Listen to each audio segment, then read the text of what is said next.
Funding provided by Musco Lighting is honored to support Iowa PBS. We're an Iowa company that lights local schools, community fields, and stadiums, arenas, and venues in more than 125 countries. While our reach is global, our commitment is local. The Pella Roll Screen Foundation is a proud supporter of Iowa PBS. Pella Windows and Doors strives to better our communities and build a better tomorrow. and by Fareway Meat and Grocery. For more than 80 years, Fareway has been proud to be an active part of the communities we serve. Learn more at fareway.com. With our Iowa roots and Midwestern values, Farmers Mutual Hail is committed to offering innovative farm insurance for America's farmers, just as we have for 6 generations. Farmers Mutual Hail, America's crop insurance company.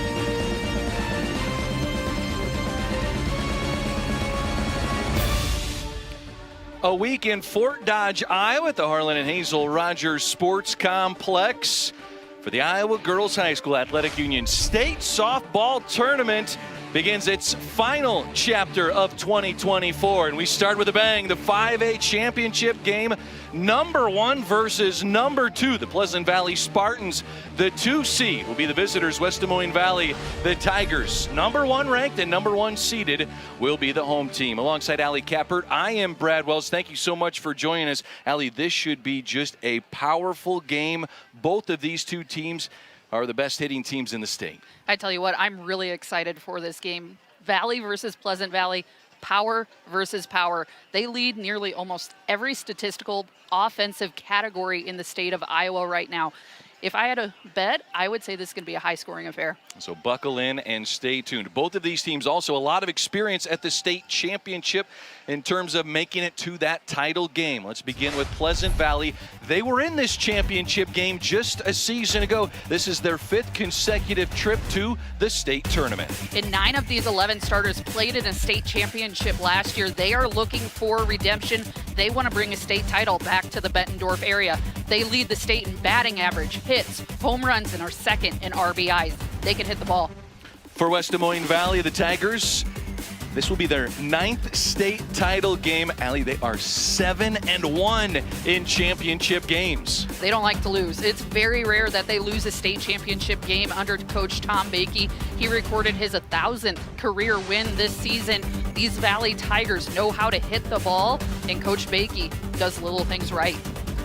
A lovely breeze. You talk about a power game, Allie. How about this? The wind is blowing out straight towards left center. This is a hitter's paradise. Mostly cloudy, 81 degrees. Definitely some July, Iowa humidity in the air as we get ready for some festivities on the field. Tim Fitzpatrick and Jason Esslinger are on the mic. 2024 marks the 43rd year that the greatest high school softball players in Iowa have been inducted into the Iowa Girls High School Athletic Union's Softball Hall of Fame. Today, 4 more of the state's greats join 145 of their peers as this year's Hall of Fame inductees. Handing out awards today is IGHSAU Executive Director Aaron Gerlich. Now let's meet the Hall of Fame class of 2024.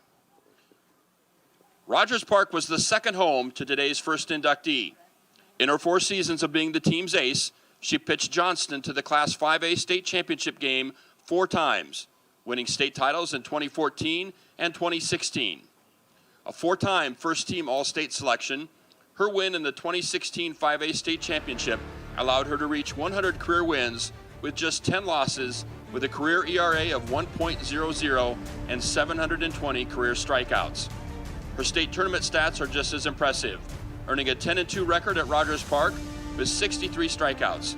She was named to 3 all-tournament teams, earning captain honors as a senior. She went on to play college softball at Western Kentucky for 3 seasons. Now a teacher, she and her husband Nathan reside in the Dallas area with their 2.5-year-old son, Lincoln. Today she returns to the pitching circle that she owned for 4 seasons. Welcome the first Johnston Dragon to be inducted into the Softball Hall of Fame, Haley Towers.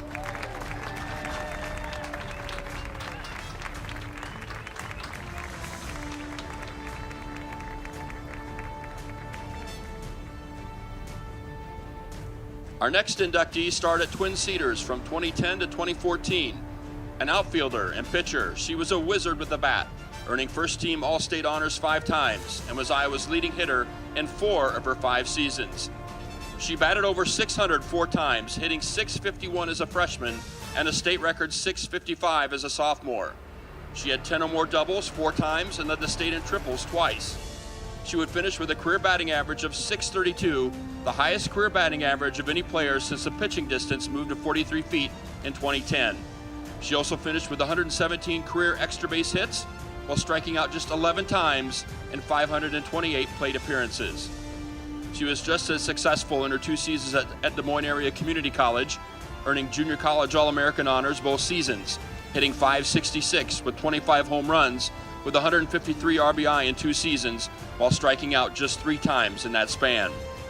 From DMAC, she went to Northern Iowa and promptly earned all conference honors in her 2 seasons with the Panthers. As a senior, she hit .379, striking out just 3 times. For her career at Northern Iowa, she hit .338, striking out just 7 times over 2 seasons. Following her graduation from Northern Iowa in 2019, she began teaching at Van Meter. She and her husband have 2 children, Charlie and Jack. Welcome to the IGHSAU Softball Hall of Fame, one of the top hitters in the history of Iowa high school softball. From Twin Cedars, Brittany Roby.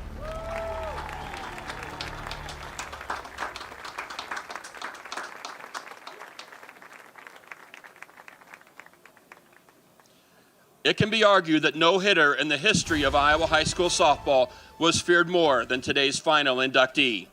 Playing for Ankeny and Ankeny Centennial from 2012 through 2016, she is Iowa's career home run leader, hitting 71 home runs with 203 RBIs. A 4-time first-team All-State selection, she burst onto the scene as an 8th grader when she smacked a 5A state tournament record 3 home runs with 9 RBI in helping Ankeny to the Class 5A state title. As a freshman, she helped Ankeny reach the state tournament again, hitting .523 with 24 home runs and 60 RBIs. She was named to the all-tournament team despite being walked 6 times in 11 plate appearances. Her final 3 seasons saw her reach double-digit home runs while hitting over 500 twice. In those 3 seasons, she hit 40 home runs, but was walked 172 times, with the majority of the walks intentional. For her career, she batted .503 with 203 RBIs, walking 218 times in 734 plate appearances. She starred at the University of Minnesota in 2017 and 18. In her tenure with the Golden Gophers, she was the Big Ten Conference Player of the Year twice and earned first-team All-American honors as a freshman and was a second-team All-American pick her sophomore season. As a freshman, her 20 home runs and her 76 RBIs are Minnesota school records. She transferred to the University of Florida her junior season, earning SEC All-Conference honors twice. She was a third-team All-American selection in 2019 with 15 home runs and helping her team reach the College World Series. She went on to play professional softball for the Florida Vibe while serving as a graduate assistant for the Florida Gators. She now resides in Phoenix, Arizona, working for Cintas. Let's welcome Iowa's home run queen back to Rogers Park. From Ankeny Centennial, Hall of Famer Kendall Lindemann.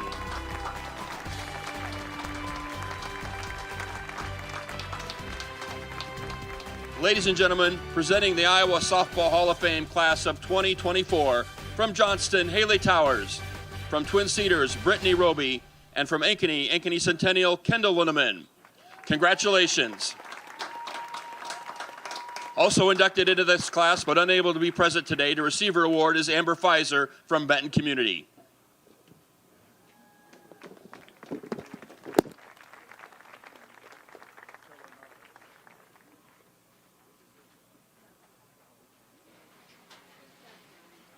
We get ready for the starting lineups for this 5A championship game, a decorated class. And Amber Pfizer inducted, unable to be here, but what a power she was in her time at Benton Community. And certainly you see some fantastic players. Some of the top talent in the country, Allie, comes through the Iowa High School State Softball Tournament.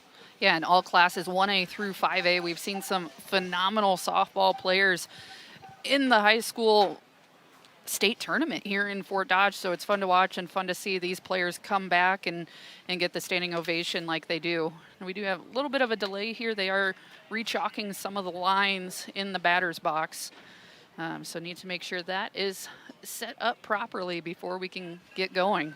The crew here at Rogers Park has done a fantastic job all week long as the state tournament got started on Monday. You talk about multiple games every single day. Yesterday, Allie, before the semifinals for the first 5A game, there was a rain delay about 2.5, 3 innings in as West Des Moines Valley was in the midst of their game against Ankeny, and that 10 a.m. game kind of got shut down for a while and then started back up. And tell you what do you do during a rain delay? Well, there was some singing and some dancing inside the dugout before the teams exited. And what do you do while they rechalk the boxes?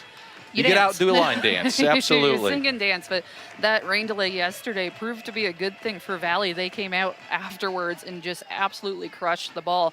Bats were relatively quiet prior to that rain delay, so whatever they did during that rain delay is what I would recommend. And they are slowly making their way out of the dugout as Pleasant Valley's lined up on the chalk line. And they are ready to go. Pleasant Valley, again, state runners up a season ago. And your wind is out of the southeast at 9. Relative humidity at 64%. Barometric pressure is 30.05 and rising slightly. The nearest fire is 252 miles away, so I think we're good there. And for those of you night people, we'll have a waning gibbous moon starting at 8:43.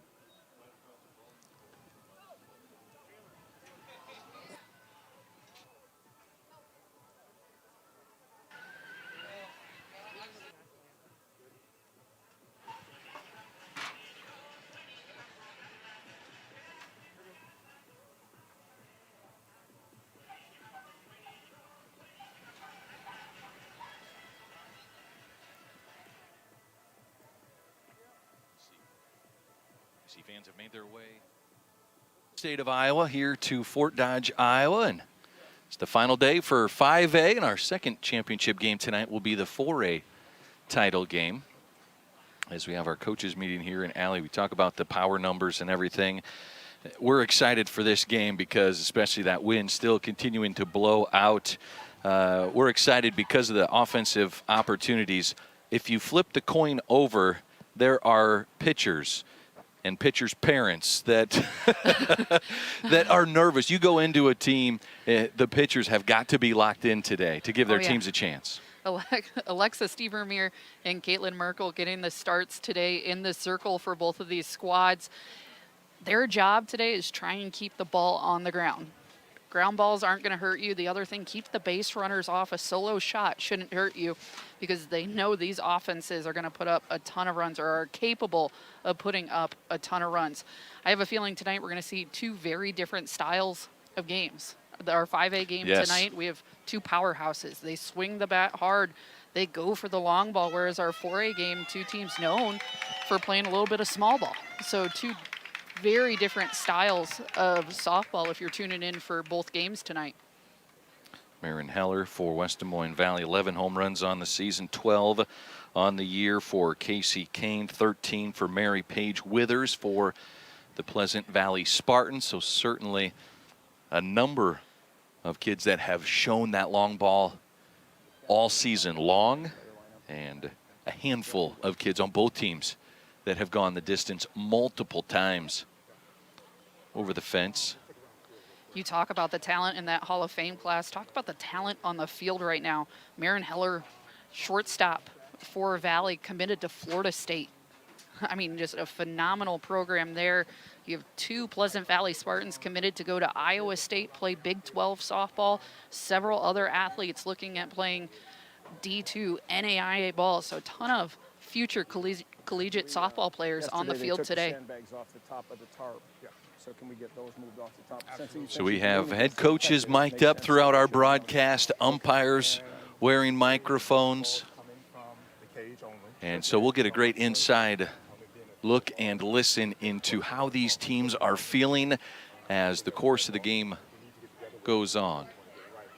Athletes legally equipped, ready to roll? Yep. All right, best of my knowledge. Thank you. Thanks. Oh, sorry. Go ahead. Go ahead. Appreciate it. Thank you, Coach.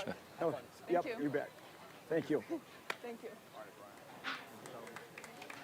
So we are getting close, ready to go here. Good afternoon, softball Turn it over fans, to Tim and welcome Fitzpatrick up top. to Rogers Sports Complex and this 5A state championship game between the visiting team, the Pleasant Valley Spartans, and the home team from West Des Moines, the Valley Tigers.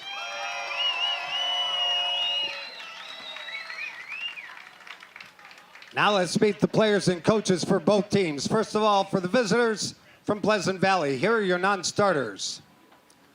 Number 3, Grace George. Number 6, McKinley Ganewa. Number 9, Jayla Bischoff. Number 10, Ella Rubel.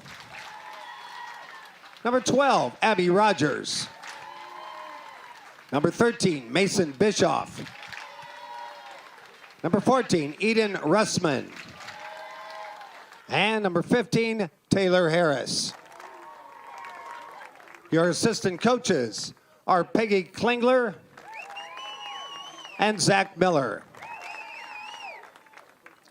Now, here's your starting lineup for the Spartans of Pleasant Valley. Leading off, playing shortstop, number 2, Jesse Clemens. Batting second, playing second base, number 1, Ashley Hansen. Batting third, doing the catching, number 7, Casey Kane. Cleanup hitter for the Spartans in center field, number 11, Mary Paige Withers. Batting fifth at first base, number 18, Sarah Rigdon. Batting sixth in left field, number 5, Addison Oda. Batting seventh, doing the pitching, number 19, Caitlin Merkel. Batting eighth, the designated player, number 20, Mackenzie Fa. Batting in the ninth position at third base, number 8, Ava Crowley. And your flex player in right field, number 4, Kemi Wood.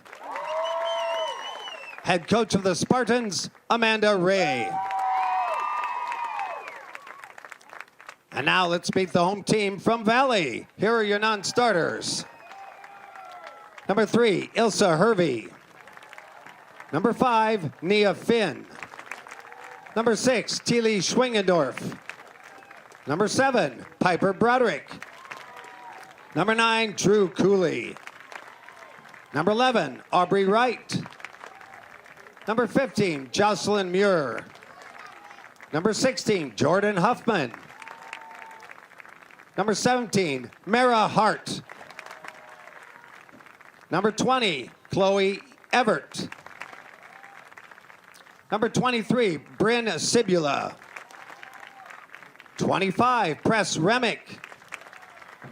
32, Emily King. And number 44, Lily Finn. Your assistant coaches, Megan Rushing, Randy Rebarger, Hannah Fry, Jasmine Spann, Mary Whitaker, and Chad Barnes. Now here's your starting lineup. For the Valley Tigers, leading off, playing center field, number 2, Ireland Broderick. Batting second at second base, number 1, Carrie Rose. Batting third at shortstop, number 12, Marin Heller. Cleanup hitter for the Tigers at first base, number 8, Claire Long. Batting fifth in left field, number 27, Mac Muller. Batting sixth in right field, number 4, Anna Easton.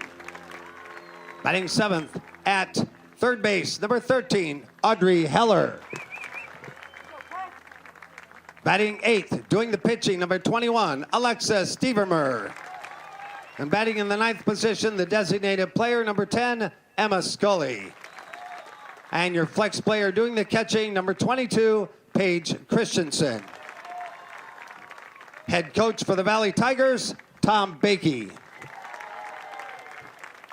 Ladies and gentlemen, now please turn your attention to the home plate area. The umpires assigned to this 5A state championship game by the Iowa Girls High School Athletic Union. At first base, Brian Cole. At third base, Todd Donalds. And calling the balls and strikes, Ron Taylor. All right, who's ready to win a state championship?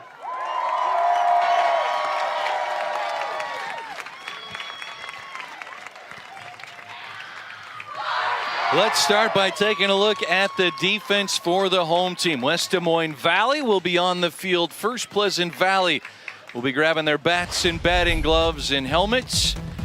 And they will be looking to attack this right here. Moeller, Broderick, Easton in the outfield. On the left side of the infield, Heller at third.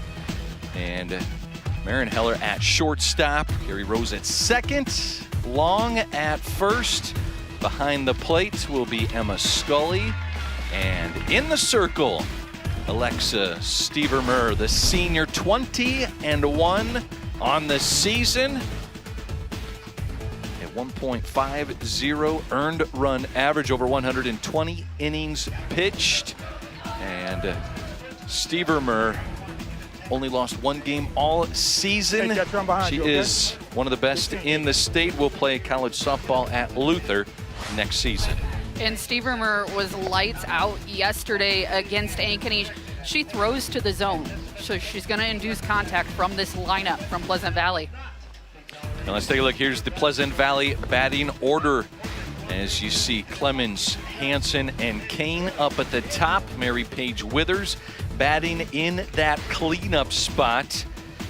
As you have three of those top four planning to play college softball. Ashley Hansen in that 2 spot of the batting order, just a sophomore. She will certainly have some opportunities in front of her.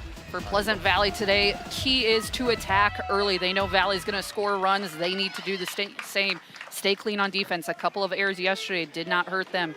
Today, make sure to stay clean. So out to attack early is Jesse Clemens. And then for West Des Moines, the keys here, don't stop scoring. They have been a very powerful offense thus far this state tournament. And their middle infielders, man, are they fun to watch. Marin Heller and Carrie Rose. Watch the two of them today. They are fast. So here goes Clemens digging in, and the first pitch from Stevermer in there for a strike. Now Clemens is one of those players who likes to see a lot of pitches. She feels comfortable going deep into the count. Looks at one there, and the count goes even at 1-1. Just a very patient hitter, and that's something that for some hitters it works, for some hitters it doesn't work. But she likes to see a lot of pitches, as you mentioned. Key for her to get on to bring up Ashley Hansen, just the speedster on deck. 2-1 now the count. Clemens scored 59 runs during the season before the state tournament.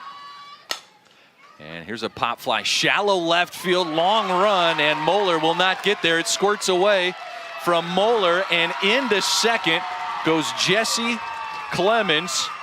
Pleasant Valley starts this state title game with some production. Jesse Clemens could not write that up more perfect. The outfield was playing deep. They know the power that she has. She paints it right in the Bermuda Triangle out in left field. Perfect start for Pleasant Valley. So it goes down as a single and an E7 on Moeller. An air charge to the left fielder, and now Clemens at second with Ashley Hansen to the plate. Puts one down right past the third baseman.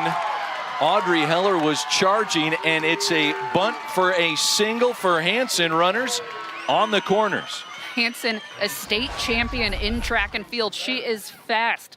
This is a dangerous combo on the corners right now for Pleasant Valley. That is exactly how they wrote it up, and Coach Bakey's going to come out for an early conference with his infield. So Pleasant Valley offensively getting things rolling for head coach Amanda Ray and coach Tom Bakey out to settle down the Try to do defense. something crazy. You can get a rundown if you need to, and we can try to score her, but otherwise, she's fake bunt and you're going, okay? And you're hearing the Pleasant Valley head coach Amanda Ray. So we'll just And there's have Coach to play it. Bakey. Well, so we'll play cover 2 because we're in the X call, right? But Carrie Or- has to come over. Yeah. Oh, okay. So yeah, we're cover 3. Cover 3. Okay, cover 3. All right. Hey, we're all right. Let's go to Got work. it. Let's get out of this thing. Tough break there and a pooper right there. We're all right. Let's go to work. Defense. 1, 2, 3. Defense. All right. I love the trust that Coach Tom Bakey has in his infield there. He came in and said, hey guys, we're in cover 2, and second baseman Carrie Rose called out the situation and said, hey coach, I think we'd be better cover 3 here. So just the trust that he has in his infield, I love that communication. And you know, these athletes are paying attention to what the coaches are talking about in practice, what they're preaching. So Casey Kane, now the batter to face. Stevermer shows bunt down to second, a stolen base. The throw from Scully just behind the speedy Hansen.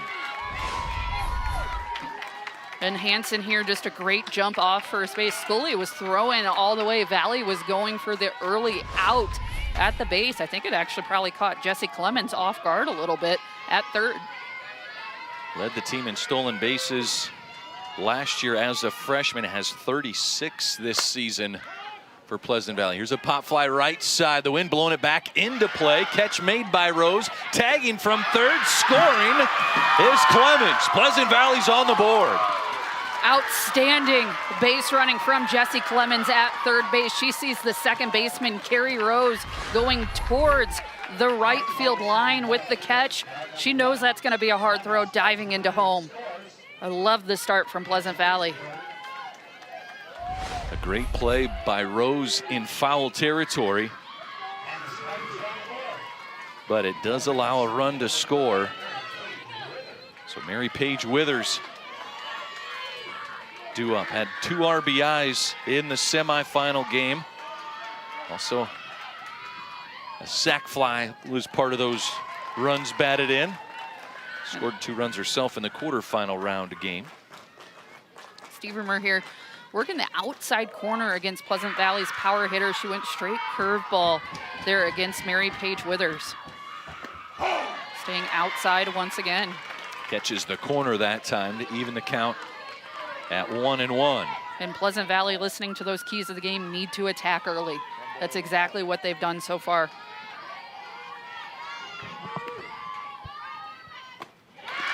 Withers swings through the high attack from Stevermer. 1-2 now the count. And you'll notice both pitchers in this game aren't going to be overpowering. Both of them, though, spin the ball very well and get hitters to chase. And this one is chopped foul for Stevermer. 117 innings pitched, 73 strikeouts on the season.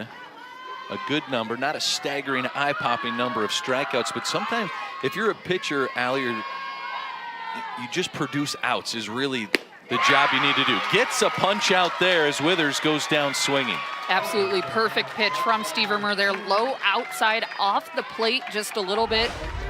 Gets Withers chasing. You'll see this pitch right below the knees off the plate outside. Nice pitch.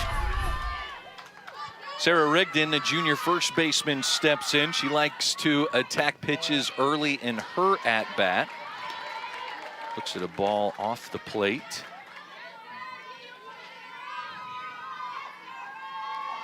Rigdon was 1 for 2 in the semifinals, drove 2 runs in, just missed that one. Took a full swing. Coach Ray says Sarah really worked hard in the offseason, and once she kind of got some confidence, she has just been crushing the ball. Just a very coachable kid. And here in the 5 spot. Very coachable and very positive. She was a fun conversation we got to have yesterday. Just very upbeat, very positive about her team. Very excited to be here. It's a really, truly a fun conversation. Line drive right back to Stevermer. The flip to first is in time to get Rigdon. That was a laser right back at Stevermer. Appears as though she is okay. That was a rocket. Wow. I'm glad Steve Mer's okay. That was absolutely blasted off the bat. Luckily, it looks like it hit her glove. Hit, 1, 2, 3, hit. Becky looking for hits here. And Steve Mer settles into the dugout. Should get a chance to take a deep breath. Allows 1 run on a couple of hits and 1 Valley error. And West Des Moines Valley, one of the best fielding teams in the state as well. A .977 fielding percentage. Let's take a look at what the bottom of the first will bring us. Pleasant Valley defensively. Oda, Withers, and Wood in the outfield. You have Crowley and Clemens on the left side, Hanson and Rigdon at second and first. Casey Kane behind the dish. And in the circle, Caitlin Merkel for Pleasant Valley. Here is a little more on Merkel. 15-0. An ERA under 3, even less of a strikeout pitcher, but she knows also how to produce outs. Pitches to location, gets the ground ball and pop outs for her team. Occasionally will give up the solo shot, and that's okay. Just keep runners off base. 71 innings pitched, just 17 strikeouts according to the stats. And let's take a look now at the offense for West Des Moines Valley. They'll get it started with Broderick, Rose, and Heller, followed by Long, Moeller, Easton, Heller, Stevermer, and Scully.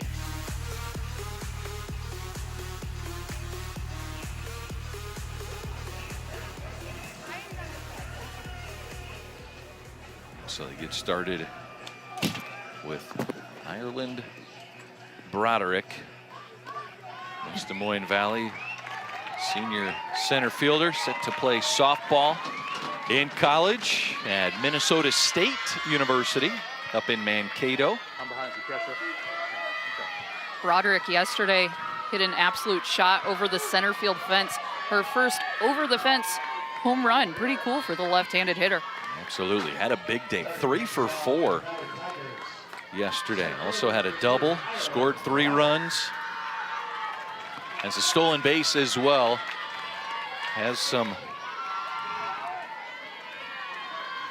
inside the park home run earlier in her career, according to Coach Bakey's pointing out that it's her first over the fence home run. Still counts, even if it doesn't go over the fence.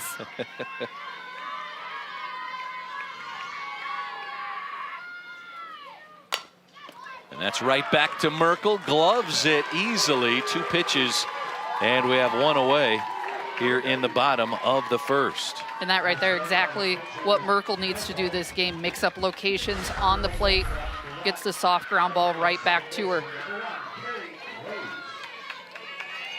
So Carrie Rose is stepping in. She was 2 for 3 yesterday in the semifinals, also 3 for 4 in the quarterfinal round game. Having an excellent state tournament. The entire top half of this Valley lineup was lights out yesterday against Ankeny. It was just hit after hit after hit, and timely hitting at that. 10 hits in the semifinals, 11 in the quarterfinals. An 8-1 win over Ankeny yesterday in the semis. The quarterfinal round opener in Fort Dodge, 11-1 over Cedar Rapids Prairie in 5 innings for West Des Moines Valley. Here's the 1-1 to Rose. I will say one thing with this Valley team so far in this state tournament, they have scored more runs later in the game than they have early in the games. Prairie actually had a 1-0 lead against Valley in the quarterfinals, and Ankeny as well kept it very, very close for the first couple innings. So important for Valley against the bats of Pleasant Valley to attack soon. Here is a base hit up the middle into center field for Carrie Rose, and West Des Moines Valley has their first base runner of the game here in the first inning. Carrie Rose, the second baseman, gets herself on, and no one better than Marin Heller to come up to the plate now. These 2 middle infielders are unstoppable. So Rose at first, and now Heller digs in. The junior shortstop verbally committing to Florida State to play softball, leads the 5A field in runs batted in. That gets away from Kane. Down to second goes Rose. And a runner in scoring position for Valley. Time. And umpire Ron Taylor there. Just going to give her a second. Catcher Casey Kane a second here. We go.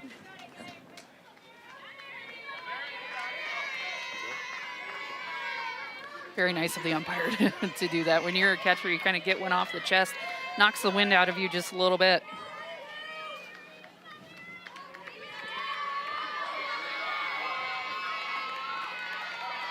So first pitch to Heller down in the dirt. That one's out over the plate, and Heller chops it foul. 1-1 the count.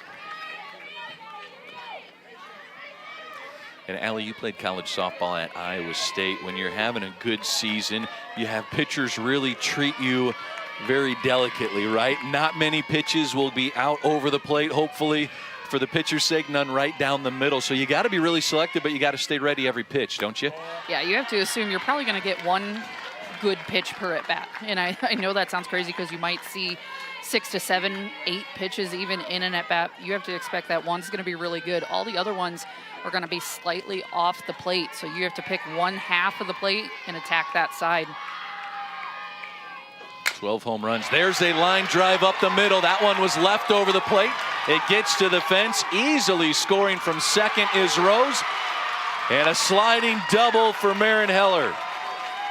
Marin Heller showing exactly why she is committed to go big time. That double into left field. She gets fully extended on that ball. You'll see the replay here. Just beautiful, fast swing right through the middle. And Rose comes around to score. Has scored 2 runs in every game at the state tournament. Coming into this championship game, puts a run up on the board here in the first. We are tied at 1. And Claire Long, the senior first baseman, comes in to face Merkel with Heller at second base. And Long coming into this state tournament, over 50 RBIs on the season. Just goes to show how dangerous this top of the lineup is. The Rockhurst commit had kind of a tougher day at the plate yesterday, but she is capable of so much. 0 for 3 yesterday, 0 for 2 technically in the quarterfinal rounds game, but had an RBI sac fly. This will be a pop out. Tagging from second, faking the run to third is Heller. So no advancement, and there's 2 away here in the first. And smart base running there by Heller. Cammie Wood out in right field had a really good jump on that, really great throw. Would have been very close at third. So now Mackenzie Moeller steps in, and you talk about power hitting, Allie. Moeller has a home run in each game here at the state tournament. A home run, 4 RBIs in the quarterfinal round game. 5 RBIs yesterday, included a 3-run bomb in the bottom of the 5th inning. She's seeing the ball so well. 8 total bases off of 3 hits on Monday, and there's another one. Change up straight center field over the head of Withers. Headed for second, and safe at second is Moeller. An RBI double for Mackenzie Moeller. And a couple of hard rocket shots already from both teams. Mac Moeller almost hit it too hard. Very close play at second base. Marin Heller up easy coming into home. And I think these are the fireworks we expected in this game. As promised, coming here in the first inning. Valley takes a 2-1 lead. And Anna Easton an opportunity to add to it with Moeller at second base. Easton 0 for 3 yesterday, was 1 for 3 in the quarterfinal round game.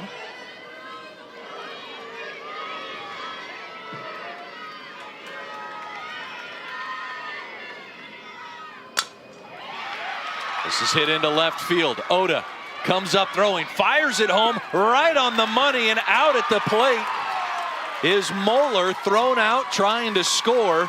Casey Kane makes the tag. Both Kane and Moeller come up limping, but fireworks early on. Both teams testing each other. Defensive plays being made as well. 2-1 West Des Moines Valley with the lead over PV after the first inning. What a show. First inning. Fun to watch. This is what we're talking about, and this is what the 5A field has seen all week long.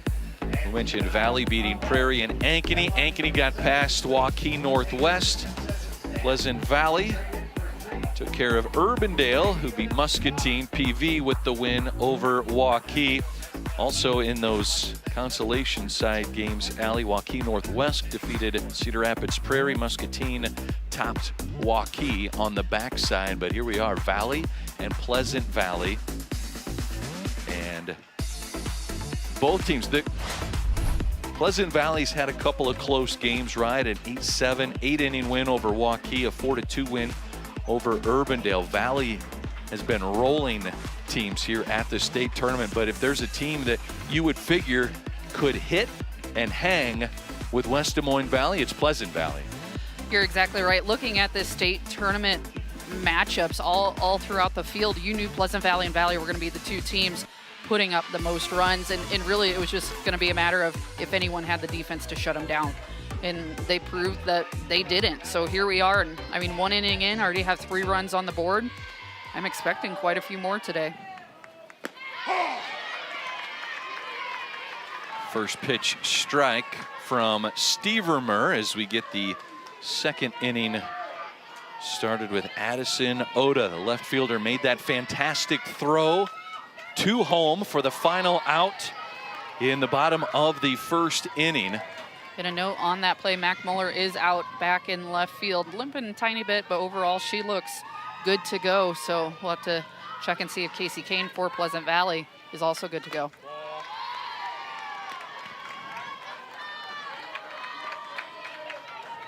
Two and one the count here on Oda. I feel like there's something about the softball gods. You make a good defensive play, you're likely to lead off that next half inning, right? It never fails. Amped up, juices are flowing from the excellent defensive play.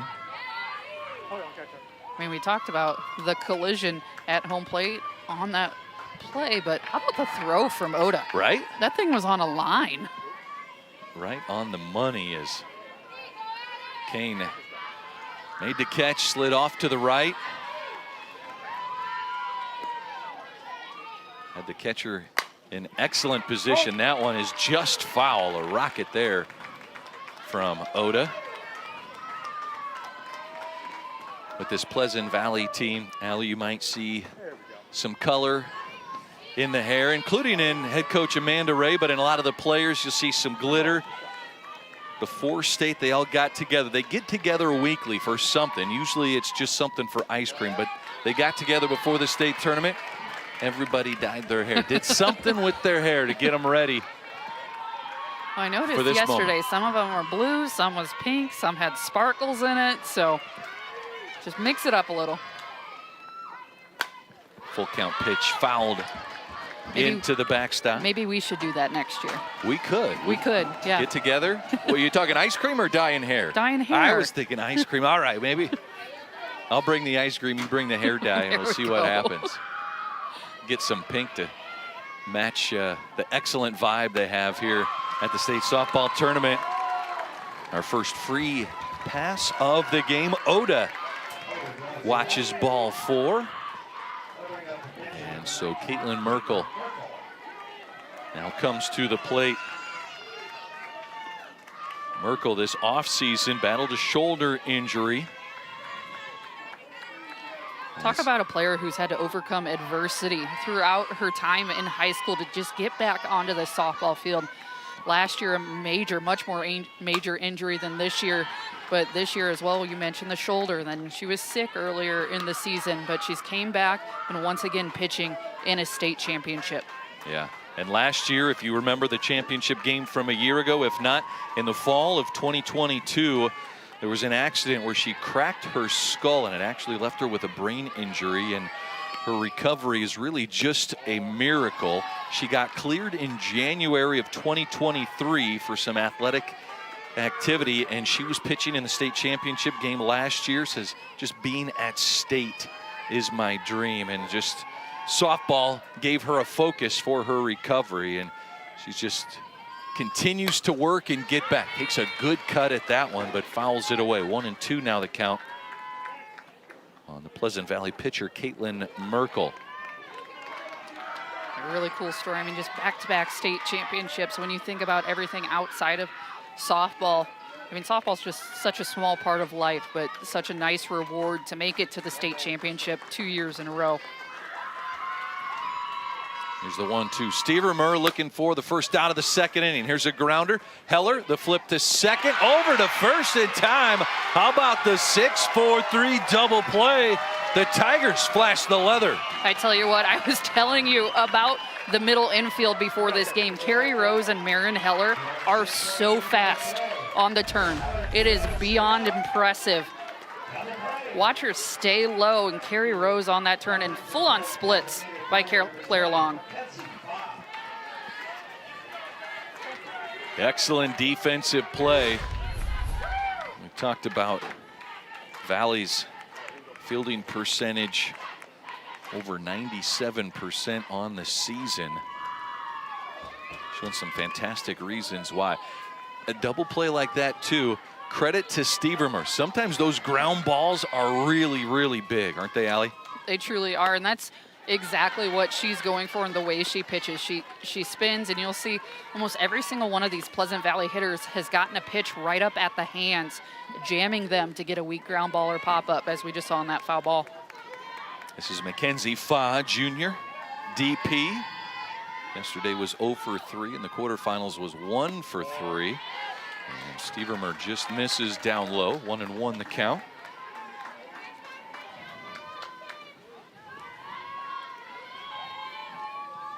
Stevermer 20 victories on the year. Changeup gets the swing and a miss from Fa. Love the choice to go off speed there. Fa just out ahead of it the pitch prior, and Stevermer caught her completely off guard. 2 down here in the top of the second inning. The 1-2 is down in the dirt.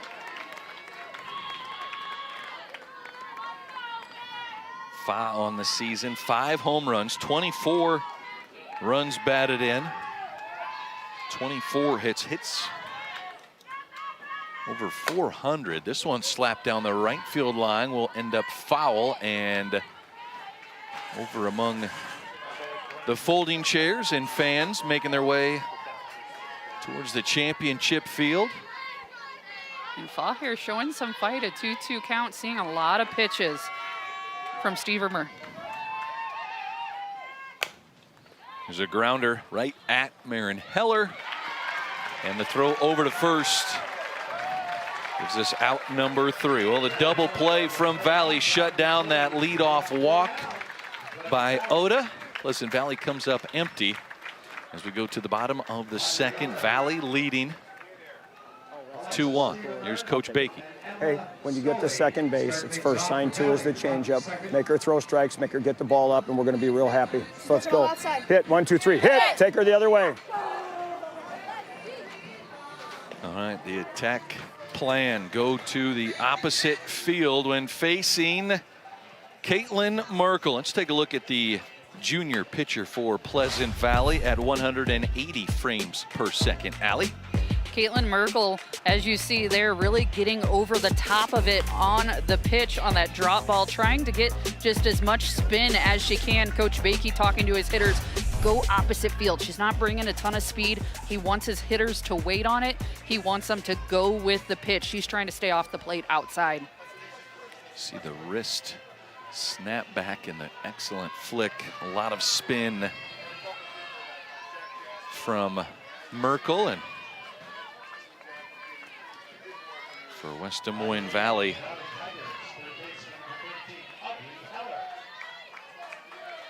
it goes 7, 8, 9 in the order, and a first pitch strike to Audrey Heller. Audrey Heller, the sophomore of the Hellers. Third baseman was 1 for 2 yesterday and reached on a walk. Looks at one just below the knees. 1-1. And between the two of them, I mean, they shut it down defensively on the left side. As you mentioned, Valley a .977 fielding percentage on the year, and it starts over on that left side. Marco missing just off the plate. Allie, you're talking about how the pitchers are really working the outside corners of the plate, maybe the outside part of the strike zone. You have both teams that have so many really good hitters. Sometimes you'll have to do that for 3 or 4 hitters, maybe 5 or 6. You get a few hitters, maybe you can relax a little bit, get ahead in the count. It's hard to do it on both of these lineups, isn't it? The entire lineup can hit the ball. And here's a grounder left side, gets by Clemens. Right there. And Audrey Heller pulling the ball, going left side with it. Clemens just off of her glove. To be honest, I think even if she would have fielded it, it was still going to be a single. Absolutely. Her momentum was going towards the third base line, so you love to see the effort, but Heller was on regardless. But you're exactly right. I mean, there is no hitter in this lineup that you can take a quote-unquote break with. You have to attack every single one. And these pitchers right now, they are getting some calls on that outside corner, which is an advantage to the pitchers. Yesterday in the semifinal games, they weren't necessarily getting that side.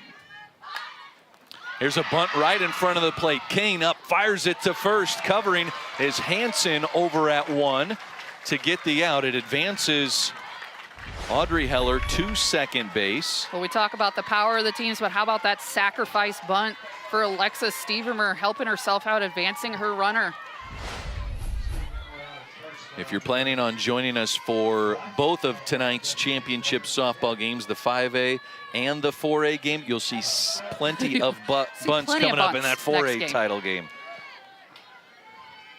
That one will be fun as well. Carlisle, the 7 seed, and ADM, the 4 seed, 2 conference rivals, will battle for a state title. Here's a throw back to second base, and back safely is Heller. Kane on the same page with Hansen, the second baseman, and trying to catch Heller sleeping and taking her I thought she was foot going off to the take gas for Merkel's just a head second. off there. Watch out, pitcher.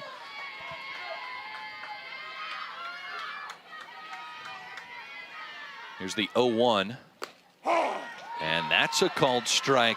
And Merkel now started with the off-speed pitch and then painting the outside corner once again ahead, 0-2.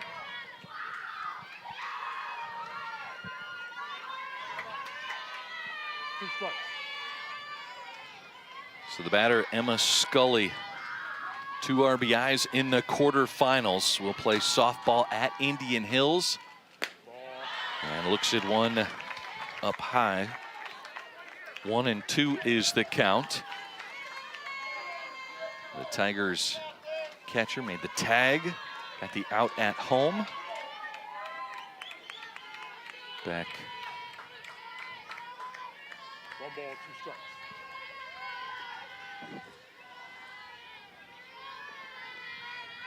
Here's the 1-2.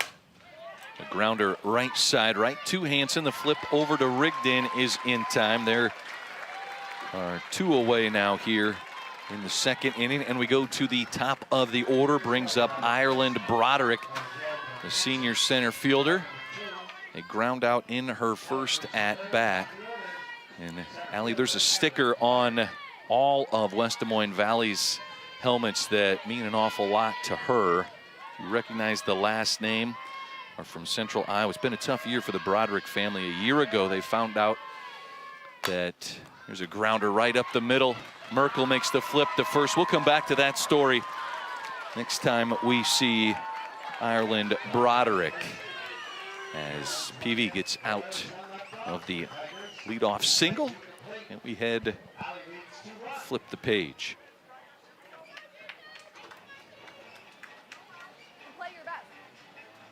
So West Des Moines Valley set to take the field, and for Coach Tom Bakey, he loves having Alexa Stevermer in the circle, and as she gets warmed up, we saw Merkel at 180 frames per second. Allie, let's crank up that FS9 once again. Here we go. Steve Irmer, the Luther commit, she goes more with that upward spin. You'll see the rise ball in that first pitch, a ton of spin on that ball. Look at her extension to the front of the circle there. Steve Irmer, not as much of a strikeout pitcher, does bring it with some velocity though, does the right-hander. And has given up 1 run on 2 hits. Both of those in the first inning, as that's how Pleasant Valley started the game. A hit to left for Clemens, a bunt single for Hansen. And for Pleasant Valley, 9-1-2 to begin the third inning. Ava Crowley, the senior. Pleasant Valley is so productive at the top of their lineup. If they're going to win this game, they need production from the top and bottom half. But right now we're looking 9-1-2, huge opportunity for Pleasant Valley in the top of the third. Ava Crowley hits close to 400, almost like an extra leadoff batter when you get to the bottom of the order, and gets a piece of that first pitch for strike 1. Crowley a double yesterday, 0 for 3, but scored a run in the quarterfinal round win over Waukee. There's a pop fly. It's going to stay in the infield, and Audrey Heller, the sophomore, makes the catch. Crowley there just getting jammed on that pitch. Steve Irmer working that upward spin on her rise ball. And Jessie Clemens now got it started for PV in the first inning. Opportunity to do it now with 1 out. Scored the only run for Pleasant Valley. That came in the first inning. Steve Irmer almost buzzed one past Scully there.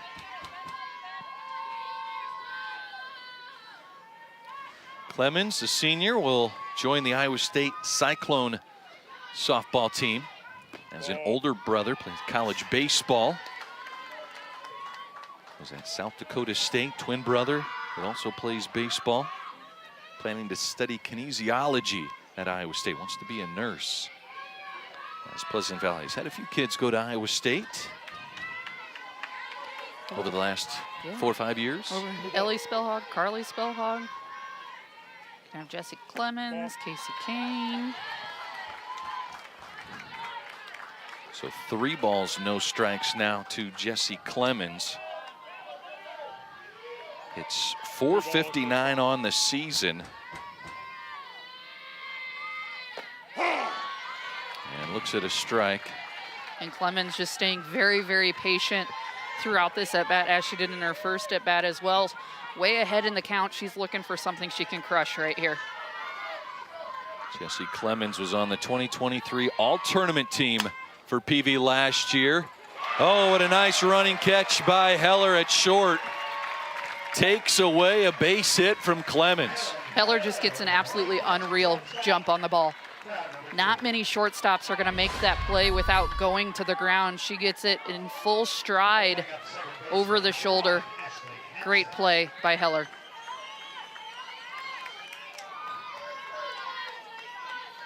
Heller, just a junior, planning to play softball at Florida State.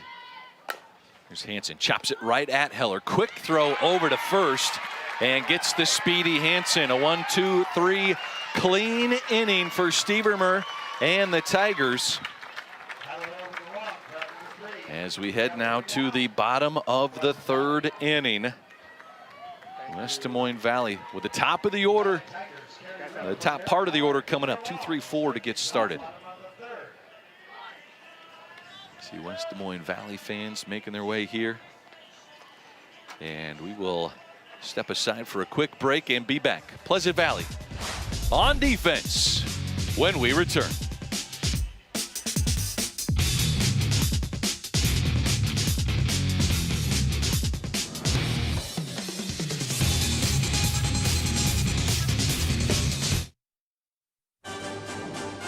Get ready, everyone. Fair 2024 is almost here.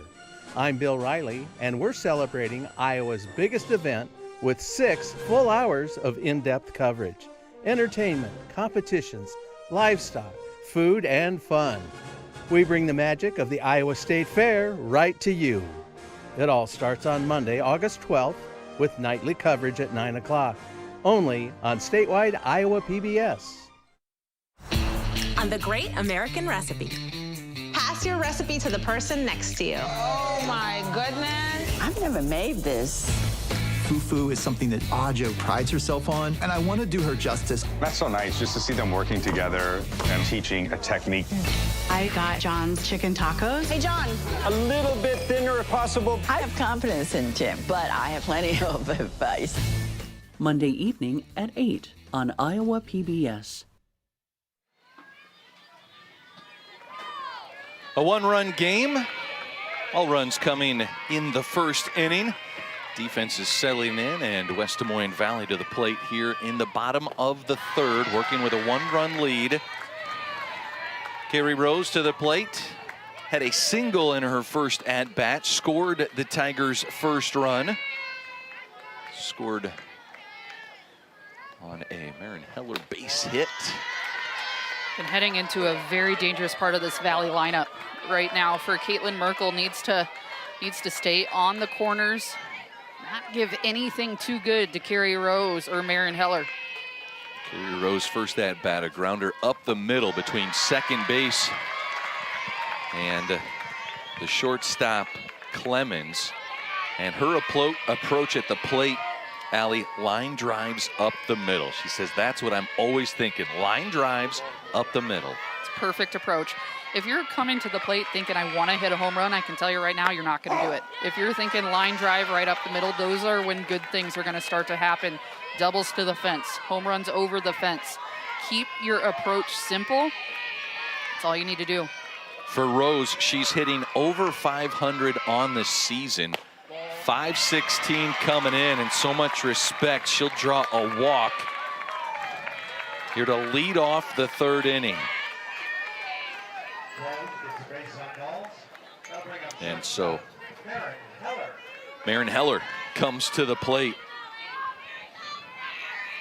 Big moment right now for Merkel. Huge opportunity for Valley to kind of bust this thing open. Only a one-run game.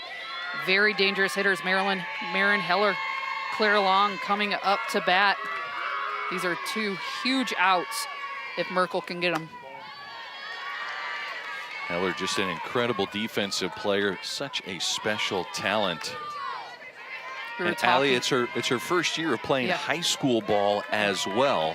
She's played softball all around the country. Yes. She's played some against some of the best competition in the country at this age group. And I mean, she knows exactly what she needs to do. But we were talking during the break just how good she is at shortstop. Just her exchange against the slap hitters. That's something that's so underrated, is a fielder's ability to exchange glove hand to throwing hand so fast. And it's something you can't really teach. There's kind of a quick twitch about her that just kind of gives her that ability. Now, that doesn't mean kids can't practice and get faster with their glove work, because she certainly puts in the time to do so, but the speed at which she moves, it's something you can't teach everybody. No, it's just an instinct. It truly is. Here's a line drive, right center field. That gets past Withers for a base hit. And the throw comes in. It's going to be runners on the corners. You talk about that approach. My goal is to hit a line drive up the middle. What has she done in both of her at-bats? Line drive to left center, line drive to right center.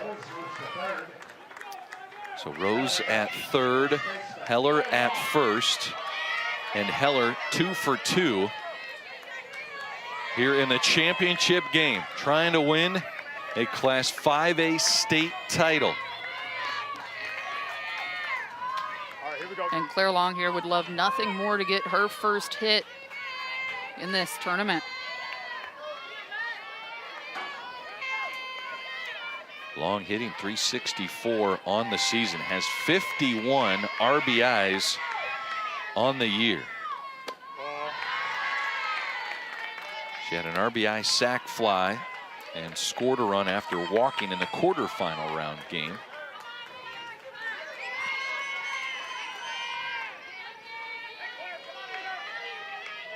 The West Des Moines Valley, an 8-1 win over Ankeny yesterday on 10 hits They have 6 hits here in the first 2+ innings.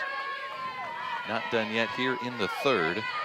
An interesting situation here. You have first and third. So far, Valley not showing steal with their number 4 hitter up.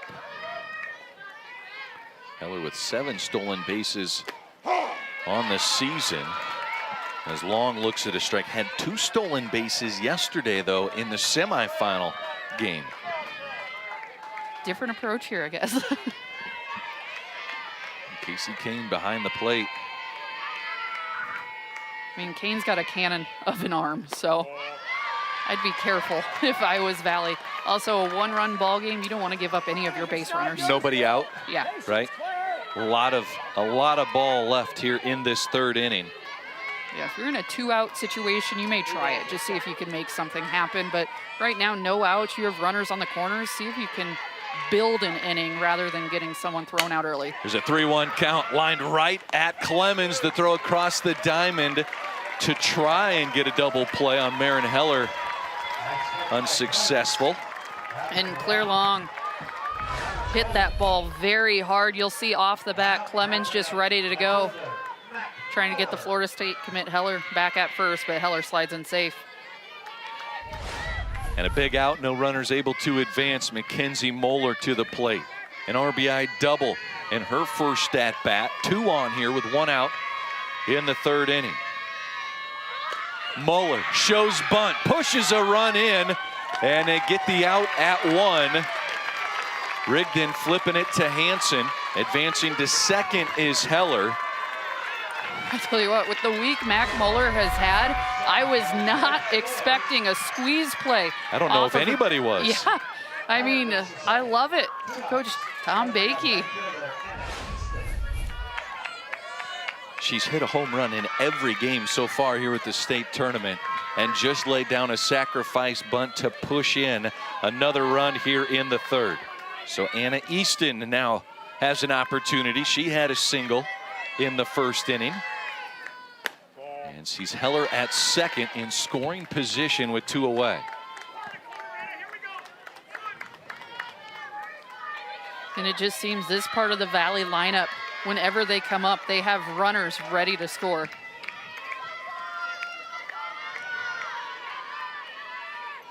Here's the 1-0 down in the dirt. Good block, and Heller doesn't go anywhere.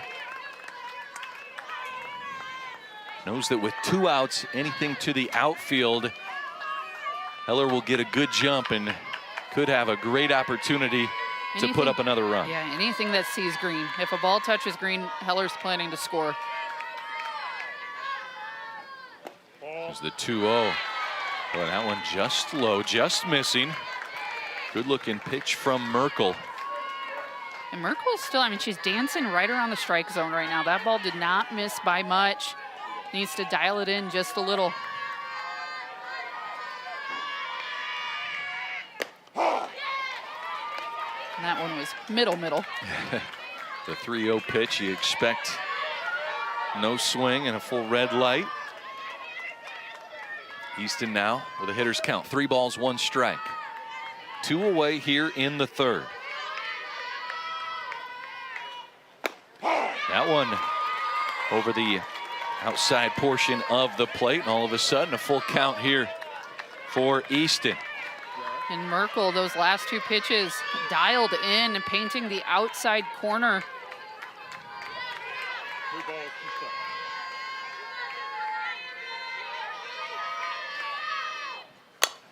High fly ball, right center field. Withers is back, and it's over the fence. A 2-run bomb for Anna Easton.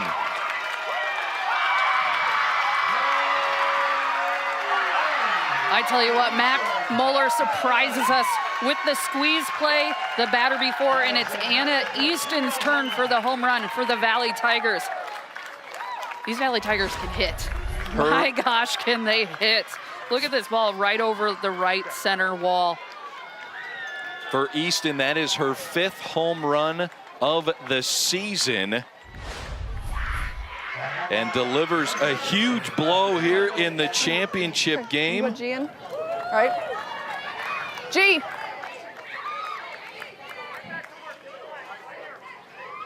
Number. And Pleasant Valley's going to make a pitching change here. To the DP spot to pitch. Gotcha. Thank you. Hear Coach Amanda Ray in her first season with Pleasant Valley making a change. And kind of been a 1-2 punch at pitcher for Pleasant Valley all season. Grace George is coming in. George 14-2 on the season. Played in the game against Waukee through 3 innings. Gave up no runs on just 1 hit, struck out 2 and walked 1. And one thing to note how they did that substitution for when Pleasant Valley is up to bat, Grace George actually subbed in for the designated player, Mackenzie Foss. So by doing that, Caitlin Merkel stays in the batting lineup. It'll be Grace George who takes Foss' spot in the lineup. All right, Pleasant Valley, lineup change. So here's a look at 20. The DP is going to become the pitcher. Grace George.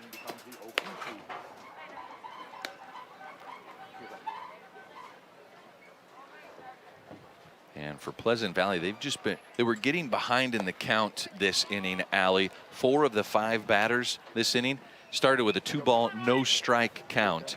And it's turned into 3 runs on just 2 hits and includes a walk as well. It's so important for a pitcher, regardless of what's going on, how hard they're hitting the ball. You have to get ahead. When you're ahead in the count, it completely opens up your arsenal of pitches. If you're behind, you have to go over the plate. And that's exactly what happened there. You get behind and had to go over the plate, and these Valley hitters are going to make you pay. So Merkel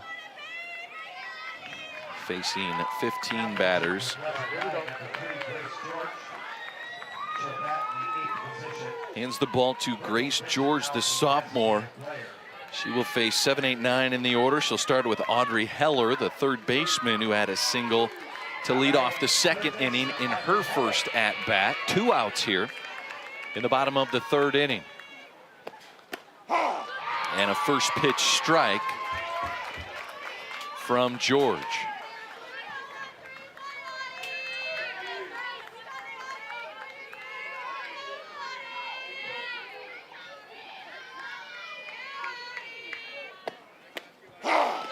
And that one just catches the strike zone just high enough to go no balls, 2 strikes on Heller. Grace George coming in, getting the job done.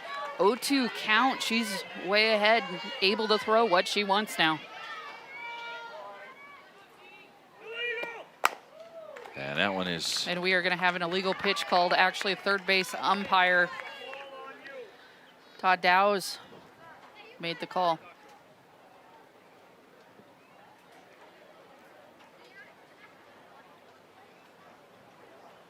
So he was starting to make his way towards the pitcher's circle. Grace said something to him. He shook his head. So some pitchers know and are aware of things that they sometimes get called for in terms of pitchers an know illegal their pitch. tendencies. Yes. I mean, and a lot of them, they know they do it. It's just a matter of if they're going to get called for it or not. Sometimes you only see it come out on a certain pitch. And it didn't catch it. It could be either coming out of contact with the rubber. Sometimes it's just about their approach even before they pitch the ball. Because there were some pitching rule changes before this season. Here's a grounder. That is just foul. It also doesn't help. Right next to the third base umpire, you have a men's fast pitch. Really, really good pitcher and Coach Tom Bakey, too. So you know he's looking at it as well. He's watching and making sure that everything is on the up and up and legal. And here in this championship game, deuces across the board. 2 balls, 2 strikes, 2 outs for Heller. Pop fly shallow center field, and that will drop in for a base hit. Audrey Heller could not have placed that more perfectly. Outfield was playing pretty deep. In the middle infield, just unable to make the play. Ashley Hansen at second base was dropping towards it. I think she was expecting her center fielder to call her off. Instead, Heller is now 2 for 2 with a pair of singles. And Alexis Stevermer to the plate. Put down a sacrifice bunt in her first at bat. Advanced Heller down to second. Does not have that option with 2 outs here in the 3rd inning.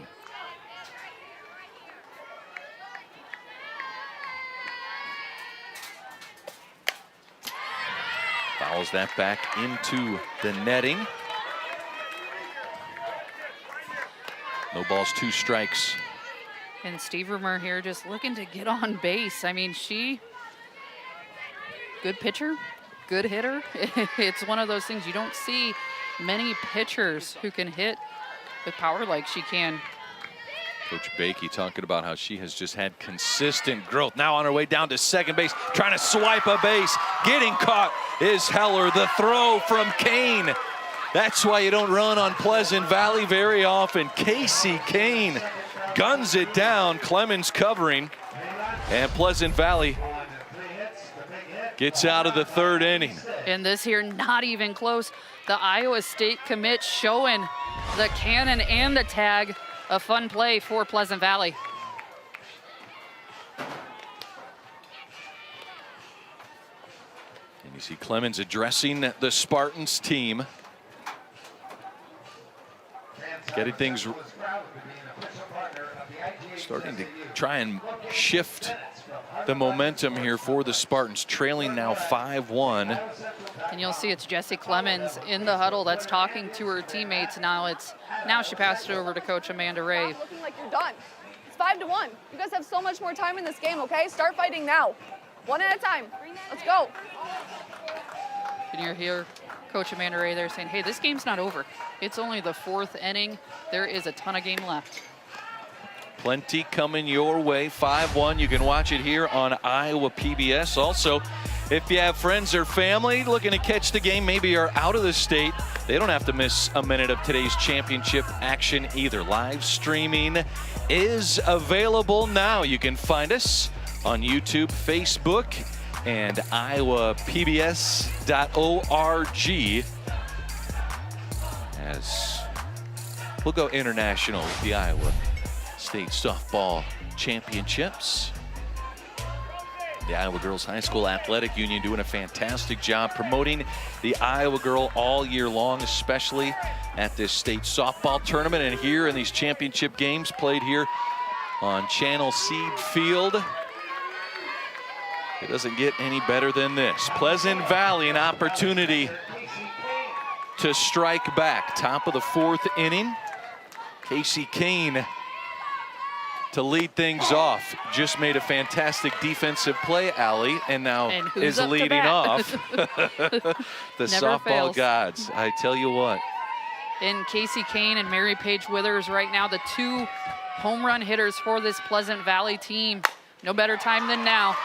And a base hit right up the middle.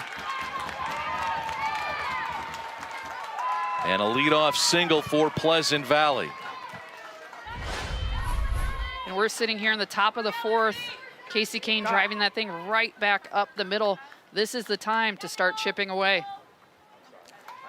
And so a courtesy runner coming into the game for the catcher. This is Ella Rubel, an 8th grader. Scored a run in the quarterfinals. Courtesy for the catcher, 10, please. 10, courtesy for the catcher. So your Valley right now, real quick, if you're Valley right now, not a time to get comfortable. You have the heart of this Pleasant Valley lineup coming up. You saw what they were able to do in the 1st inning. It felt like all the momentum was going Pleasant Valley's way. So if you're Valley, not a time to get on your heels.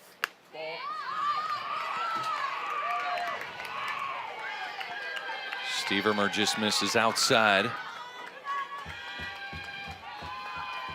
Leadoff single always creates that opportunity for a big inning, and Pleasant Valley could use one, trailing 5-1.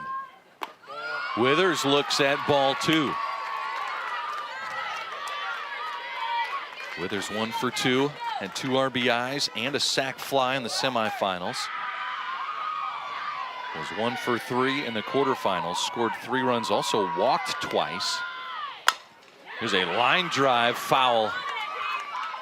Talk about some power right there. So the Valley hitters were talking earlier, hey, if you're out ahead of it, you need to stay back, focus on going opposite field. I'd love to see that right now from these Pleasant Valley hitters. Wait on it just a little bit longer, go with the pitch. And Withers, the leading home run hitter on this Pleasant Valley team, has 13 on the season. And 3 balls, 1 strike now for Withers.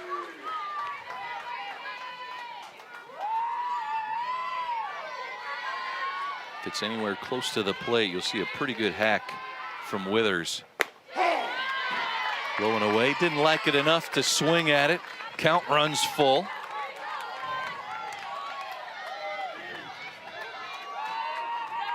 So it's Rubel at first, running for Kane after a leadoff single.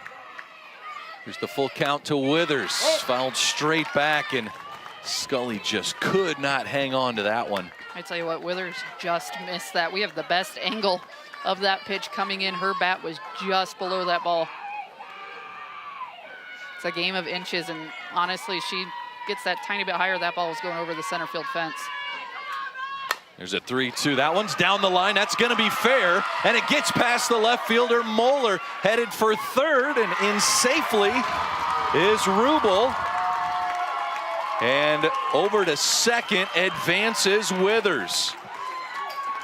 Coach Amanda Ray at the beginning of this inning said, hey, this game is not over yet. Back-to-back hits from Casey Kane, Mary Paige Withers. Pleasant Valley's right in this. And Coach Tom Bakey's going to come out and talk it over with his defense. See if we can listen in to one of our coaches as Coach Bakey heads out to the center field. Coach Amanda Ray has her Spartans fired up. All right, now let's do this here. We got a 4-run lead, so let's make sure that we get an out here. Okay, we don't need to necessarily be in for anything. If they would drop the bunt, let's get the out at first base, unless it's obvious we got to play at the plate.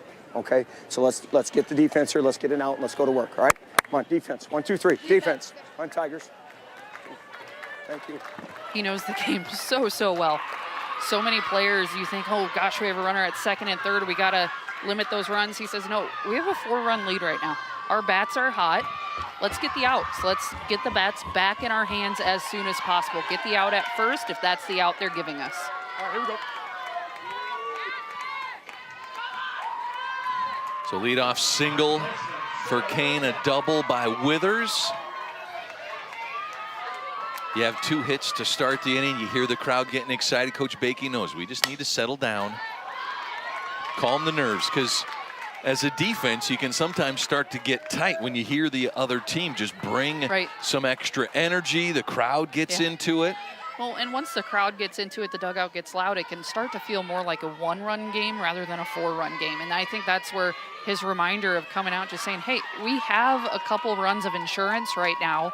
He's not saying get on your heels and don't attack, but he's just saying we have an opportunity here. This is shallow left field, and that's down for a hit. Scores a run. Marin Heller gave one heck of an effort to try and get after that, but how about 3 hits to start the 4th inning?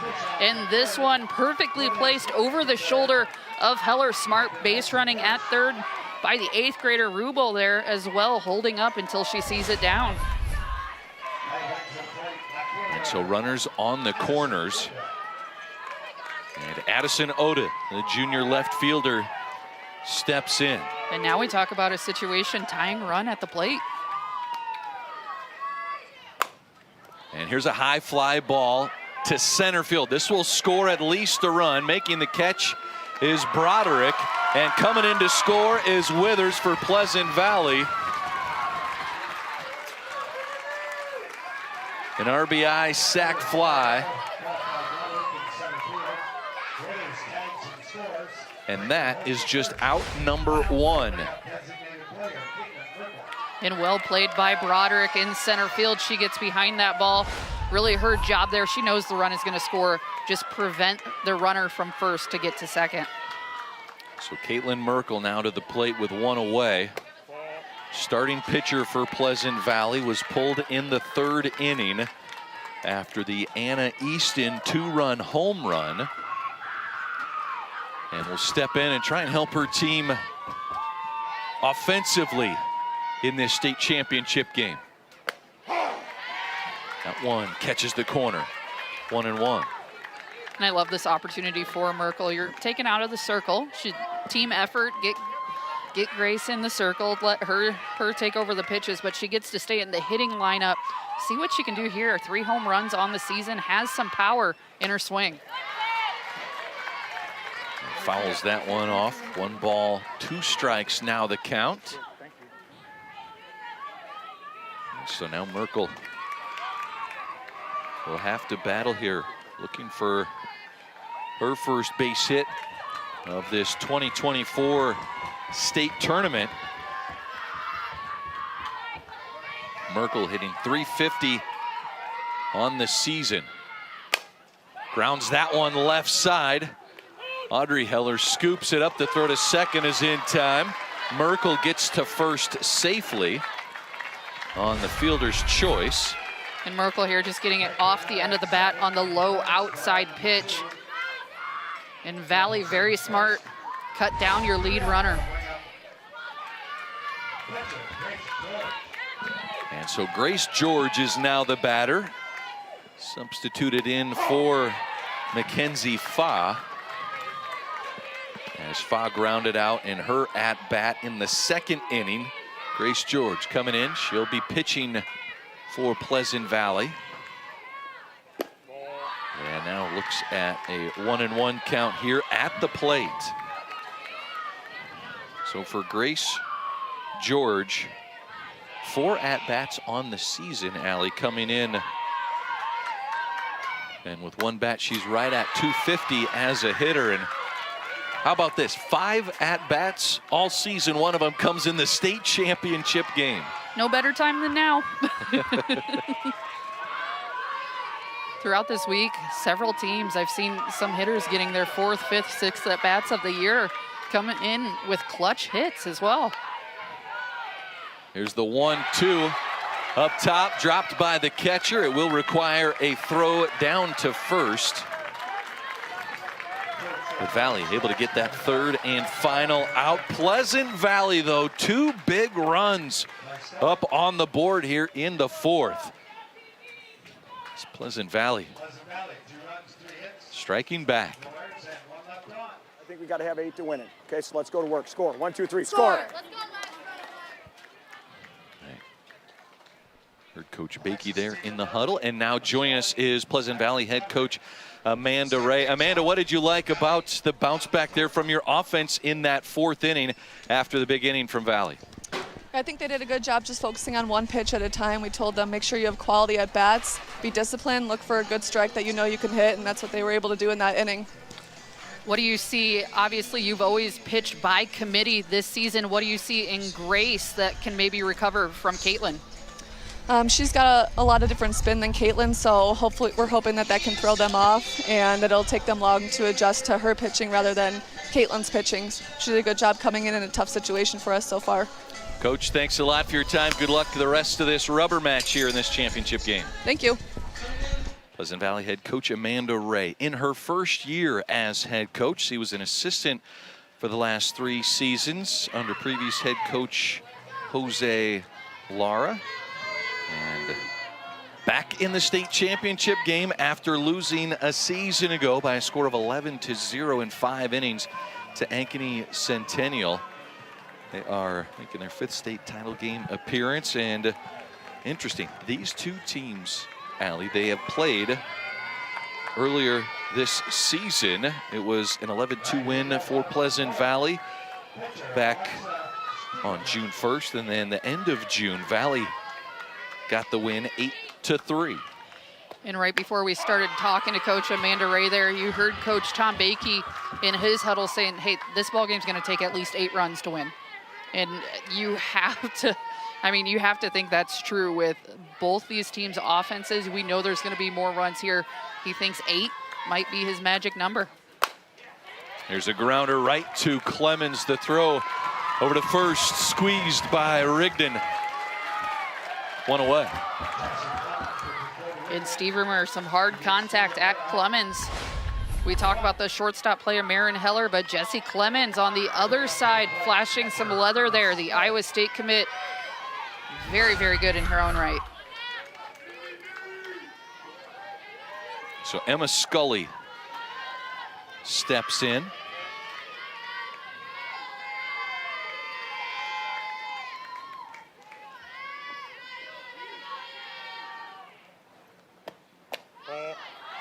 First pitch is a ball. Scully, the ground out in her last at bat.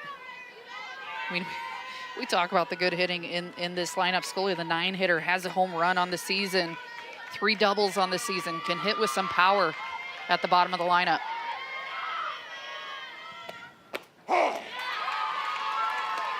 Called strike, 1-1 to count.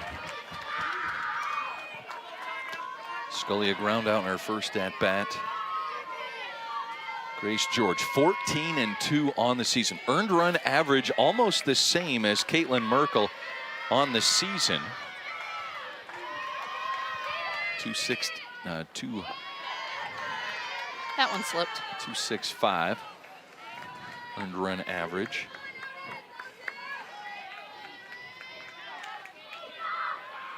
Two and one the count. You see it from time to time. You see it. I mean, you see it in the College World Series. A pitch that'll slip away. At the highest level of softball, I mean, that can always happen. Here's the 2-1. Scully, a good eye. 3 balls and a strike now. Ben Scully would love nothing more. Get it to the top of the order with only 1 out. Broderick 0 for 2 today, but the rest of this tournament, she has came prepared.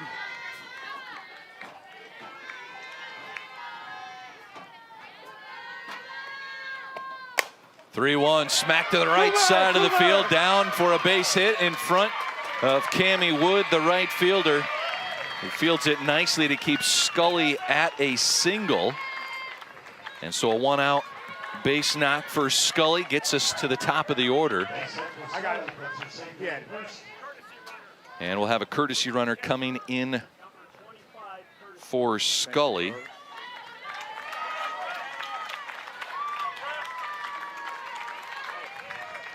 And it's going to be Priscilla Remich into the game for a courtesy runner. And coming to the plate, Ireland Broderick. You see Broderick right there. We were beginning to tell you about a story about her family. They have had quite the rough year. A year ago, found out her dad, Mike, was diagnosed with liver cancer. In January, he passed away. Now, Mike was beloved in his community, a Des Moines firefighter, and you see Iron Mike on the helmet there. You see the Des Moines firefighters shield on some helmets as well for Valley. And Mike, just an unselfish human, 20 years in the Army. His wife Emily, other daughters Piper, Campbell, both on this team. Mike, just one of those beloved heroes, so unselfish. And you see Broderick putting down a sacrifice here to help her team. Certainly, thoughts and prayers go out to the Broderick family. Just the year that they've had has certainly been tough and way bigger and than softball. One of the coolest moments in the semifinal game yesterday, Ireland Broderick hit the home run over the center field wall. She got to about second base when she realized it was over the fence, and it was one of the biggest fist pumps to the sky that I have ever seen, just smiling ear to ear as she rounded third base. So you know he's been here with her here at the state tournament.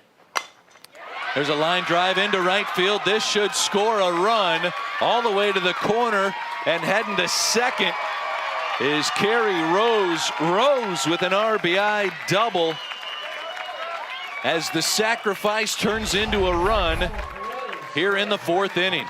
You talk about the selflessness of the sacrifice bunt for Broderick. Getting a job done, scores a run for the team. Carrie Rose, phenomenal hit out to right field. Rose now 2 for 2, has already scored twice. She walked back in the 3rd and scored.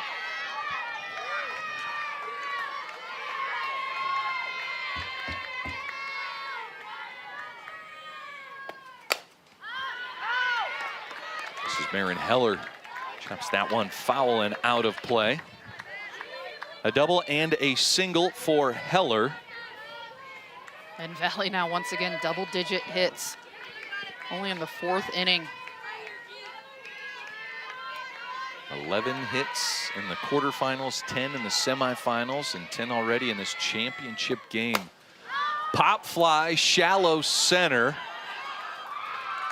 And making the catch is Clemens for out number 3. So 1 run for West Des Moines Valley on a couple of hits and a sacrifice. As West Des Moines Valley with a 6-3 lead. And joining us now is the head coach of the Valley Tigers, Tom Bakey. Coach, what are you seeing from your offense here as you're at 10 hits already here through 4 innings? Well, I think more importantly, we're just having good quality at bats. We're putting good swings on balls. They've made a couple of nice plays.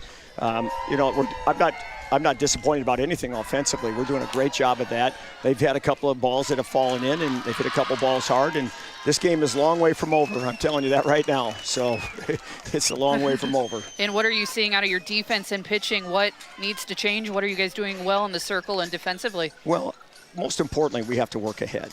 When you get ahead and throw strikes, then good things happen. As long as you work ahead, get ground balls, we'll be okay. We just can't get behind where they can lift because they're an outstanding team. They've hit the ball well all year, and they're a very, very good team. And so we just got to do a better job of working ahead and make them hit our pitch instead of chasing, you know, and having to come in with a better strike later on in the at bat. Coach Bakey, thanks for the insight. Good luck the rest You're of the welcome. game. Thanks, guys. Appreciate it. Tom Bakey, 1,011 career victories. He is in year number 28. All of them with the West Des Moines Valley softball program. Earned his 1,000th career win earlier this season. One of the best. Truly is, and I mean, he's been around for so long. He's seen this game evolve year after year. And the best thing about it, he evolves with it. Some coaches kind of just stick with their own style, but he's evolved with the game and making it now after 1,000 wins to another state championship.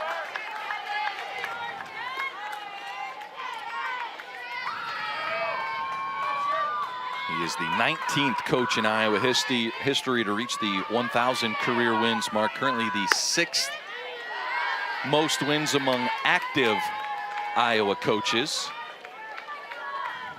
Ava Crowley, the batter. 9-1-2 comes to the plate here for Pleasant Valley. And tonight we're actually going to see a second 1,000-win coach as well, with Jim Flaws and Carlisle coming up next. There's quite a few of them that make the trek to Fort Dodge with their teams. Year after year after year. 18th state tournament appearance for Coach Bakey. And this right here, exactly what Coach Bakey was talking about. He wants to see his pitcher, Alexis Stevermer, work ahead in counts. Right now, she's behind 3-1. At a 3-1 count, you have to throw the hitter's pitch. And he wants to see her throwing more of her pitches, staying ahead in the count. Here's the 3-1. This is slapped to right center field. Might be a gapper. It is off the wall. And holding up at first base is Crowley. Long single there for Crowley. And smiling there at first, probably knows she should be at second base. It's a hard read when you hit that ball that hard. The fence out there, it depends on how it hits the signs. Some of the signs really give it a ricochet. Some of it, if you hit it at an angle, it's actually going to kill the ball. Well, it hit the Catch Des Moines sign, and the sign did not catch it. It bounced right back to the defense, but certainly, oh, this is high. Will it be fair, and will it be foul? Tails foul, and off the top of the fence, and stays in play. Jessie Clemens taking a rip at that one. She usually likes to watch a lot of pitches, but when she sees a good one, she's going to give it all she can. I love it right now. You see a pitcher who just went 3-1 on the hitter before you. She's trying to get it over the plate. You know you might see one really good pitch in your at bat. If it's the first one, you swing. There's another pretty good one down the right field line, giving chase and getting away from the right fielder, Easton. Around second, heading for third. Safely is Crowley. Into second is Clemens. And 2 runners in scoring position here for Pleasant Valley. And this game just keeps going back and forth. That ball to Hop misses it. Misses the glove of Anna Easton out in right field to advance both runners. Heart of the lineup coming up, runners on second and third. Once again, a tying run at the plate. And that goes down as a base hit. Mark it as a double for Jessie Clemens. She's now 2 for 3. And a quick visit from Scully out to Stevermer. 17 hits between these two teams. We knew it was going to be a high-scoring game. We knew both teams could bring the power, but they are showcasing it right now. Ashley Hansen is now the batter. 1 for 2. A single in the first, a ground out in the third. And Hansen, a hitter in the PV lineup, actually doesn't hit with a ton of power. She's more of a slap hitter. She's the speedster on the team. She's likely going to hit it on the ground or a low line drive. Coach Ray says she has had an absolute breakout season, leads the state in hits, and says she has all of the slaps. Do you want a power slap? Do you want a positional directional slap like that? She's got it. Drives a run in, heads to second, and is safe at second. The throw is in time. The tag never made it to Ashley Hansen. 1 run in, the rally continues. You talk about how do you want your slap? How about a hard one down the left field line to RBI? We're back within 2 runs. Tying run right now for Pleasant Valley is at second base. So Ashley Hansen at second. Clemens stands at third. Crowley scored. And Casey Kane to the plate. A single, scored a run in her last at bat, and another visit here from Coach Bakey.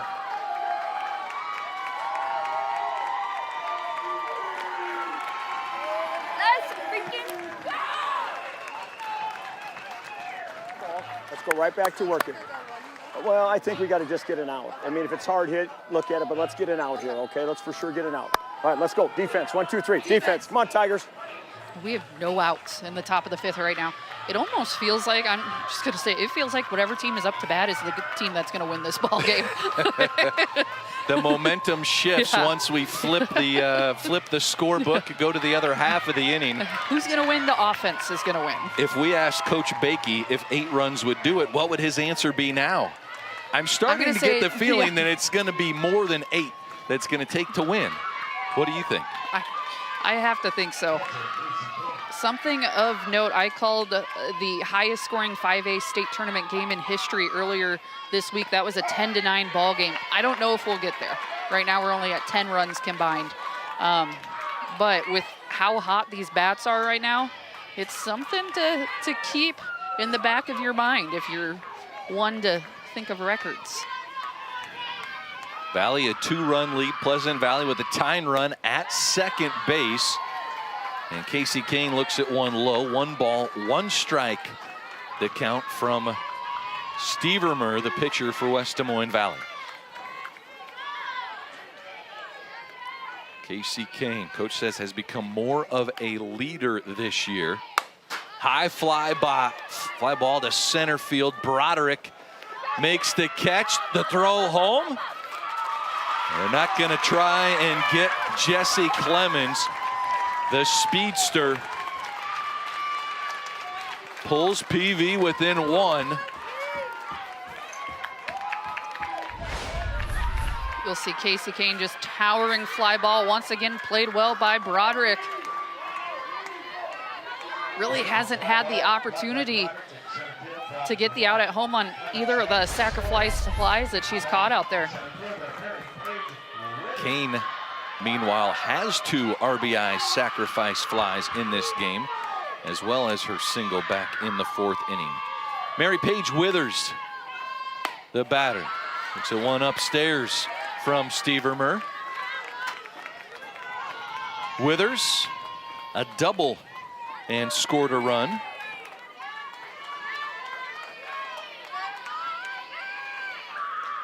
She is 1 for 2.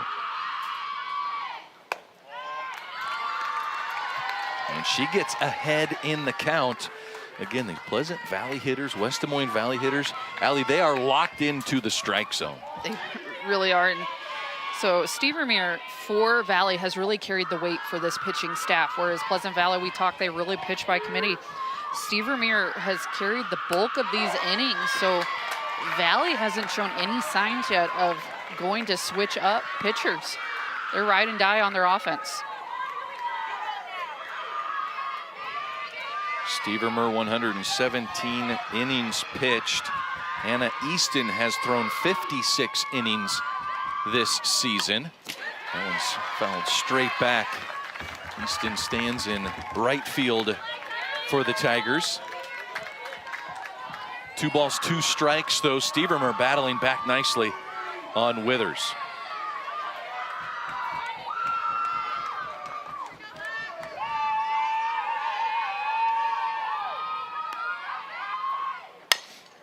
This is fouled out of play.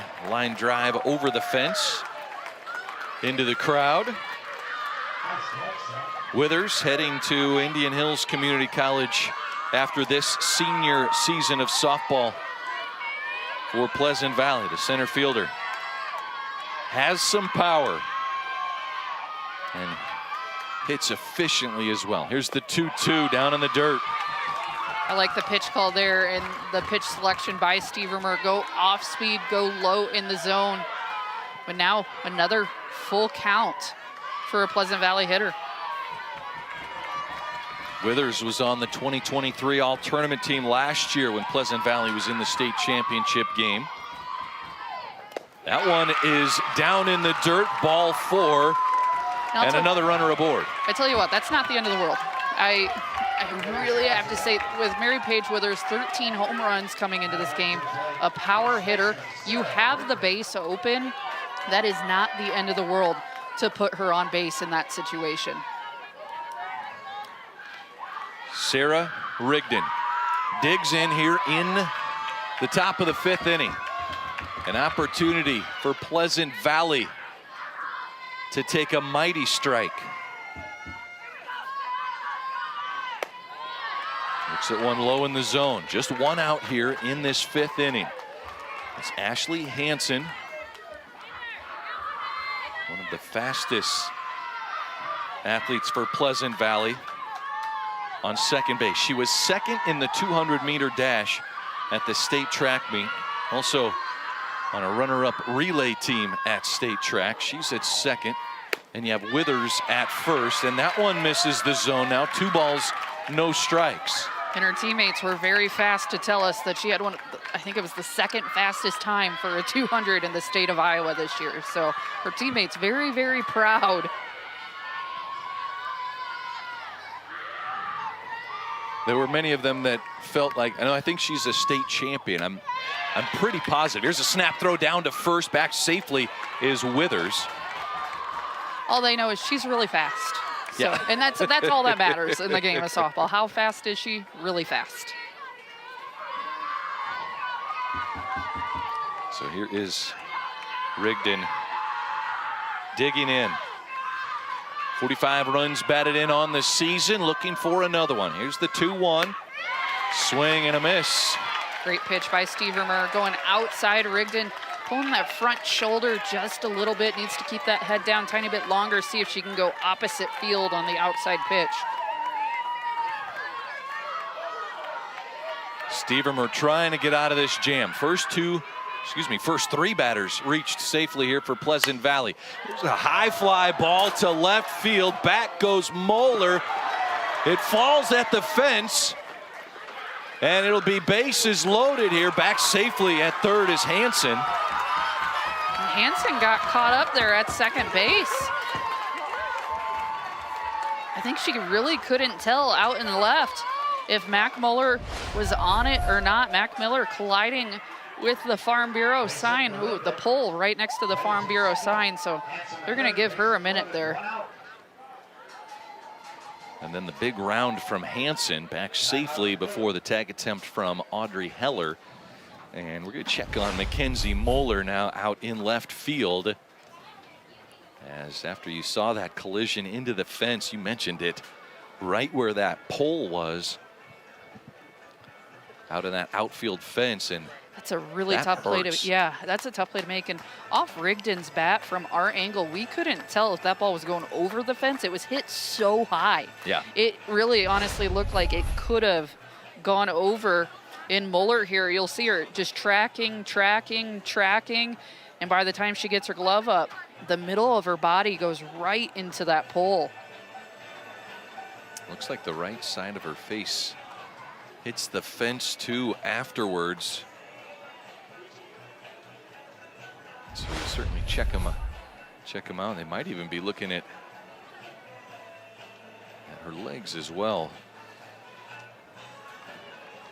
Attacking the fence in a couple different spots out there. Looks like they might be taping up a knee. Regardless, I mean, that's just a tough play. Very tough play. Well, and we talk about on the base running side too. I mean, you could tell Ashley Hansen couldn't tell. Did she catch it? Does she have it? Did it go over the fence? She's got a bloody knee out there. See some blood on the sock. A little wrap on the knee now. How about the wherewithal for Moeller to throw it in so quickly? Yeah. I mean, we just talked about one of the fastest kids in the state of Iowa, Allie, at second base, and she was kind of halfway between second and third, and she got to third base, and that's it. In those situations, the pain takes the back seat. Yeah. If you're an athlete, you understand what I mean by that statement. The pain takes the back seat. You finish the play, and then you assess it. I remember when I was in college, I broke and dislocated my thumb all in one.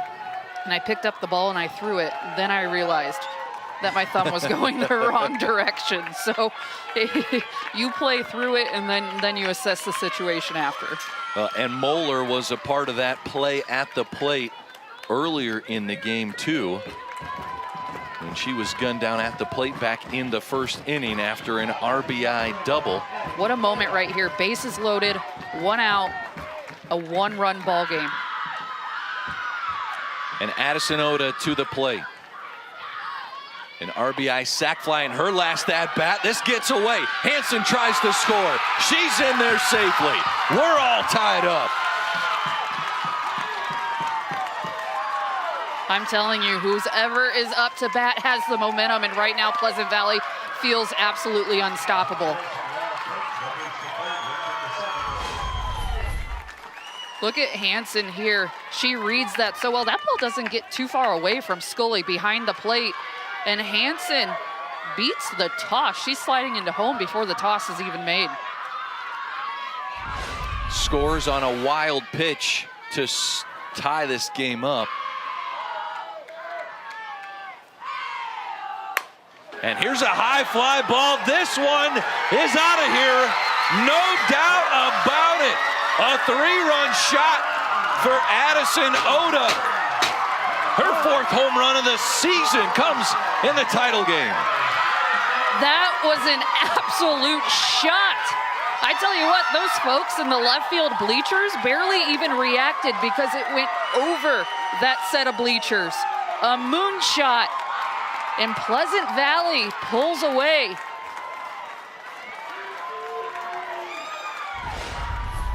Last inning, this game was 5-1 Valley. 2 runs in the 4th, 5 here in the 5th.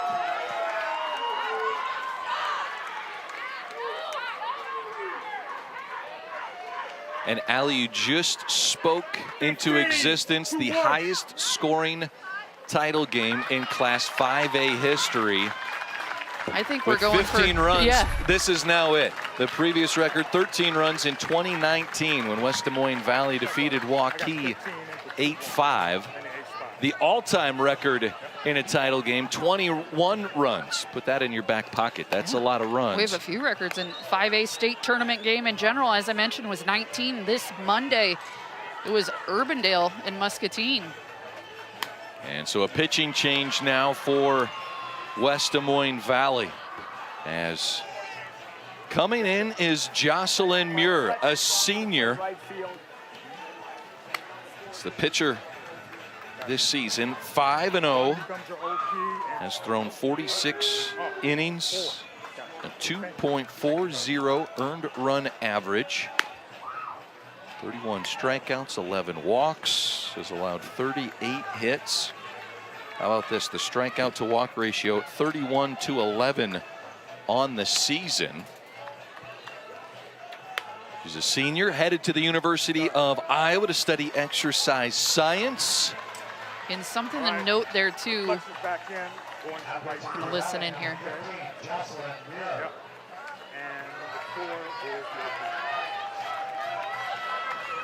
I want to see, did they make a change at right field as well? I believe they did, because Anna Easton was out in right field. I think they brought Anna Easton in to send her to the bullpen to start warming up. So I believe we have a new right fielder out there as well. We do. And that's 22. That's the flex player, Paige Christensen. So Paige Christensen. Or excuse me, she was originally listed as, the flex. So that makes sense. So you have Anna Easton in the bullpen warming up in case Valley does need her.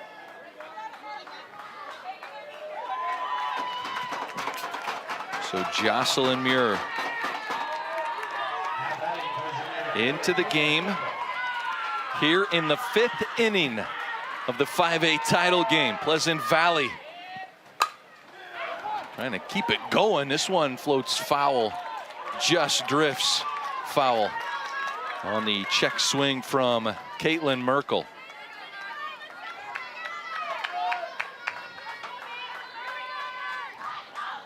"20 hits now between the two teams. Just insane. I mean, we talked about power versus power. Little did we know that we were going to see a ton of it. Here's a high fly ball, straight back goes Broderick, and then it drops in front of her. Simply misplayed by Broderick out in center field. And that's a single for Merkel. Merkel just hit that ball just towering high. In Broderick's defense, off the bat, that appeared like it might go over, but it was so high in the air, it just got hung up. And it went up so quick. Broderick turned and ran, and now coming back in to hit is Mackenzie Fa. The DP comes back in for Grace George. As you see the home run ball right there being delivered to the parents, an excellent tradition. So I'm not sure how this will work now, pitching-wise. Will Merkel come back into the circle, or will it be Grace George can re-enter? I believe George can re-enter. In high school ball, I believe everybody can have one re-entry. This is a laser, but well foul down that third base side.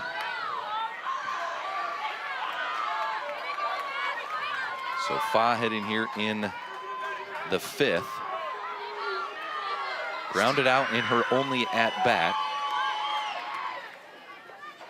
That home run ball, meanwhile, delivered by the brand new executive director of the Iowa Girls High School Athletic Union, Erin Gerlich.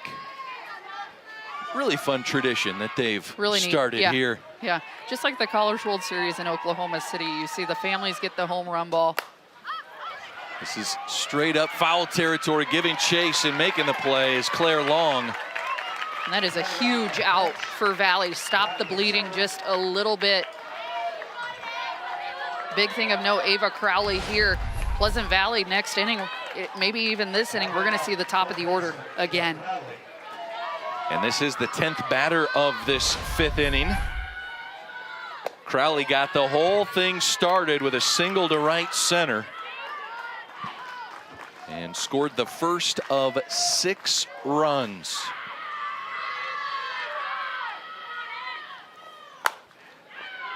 This is fouled third base side. Those media guys need to be careful over there. They're dodging balls left and right.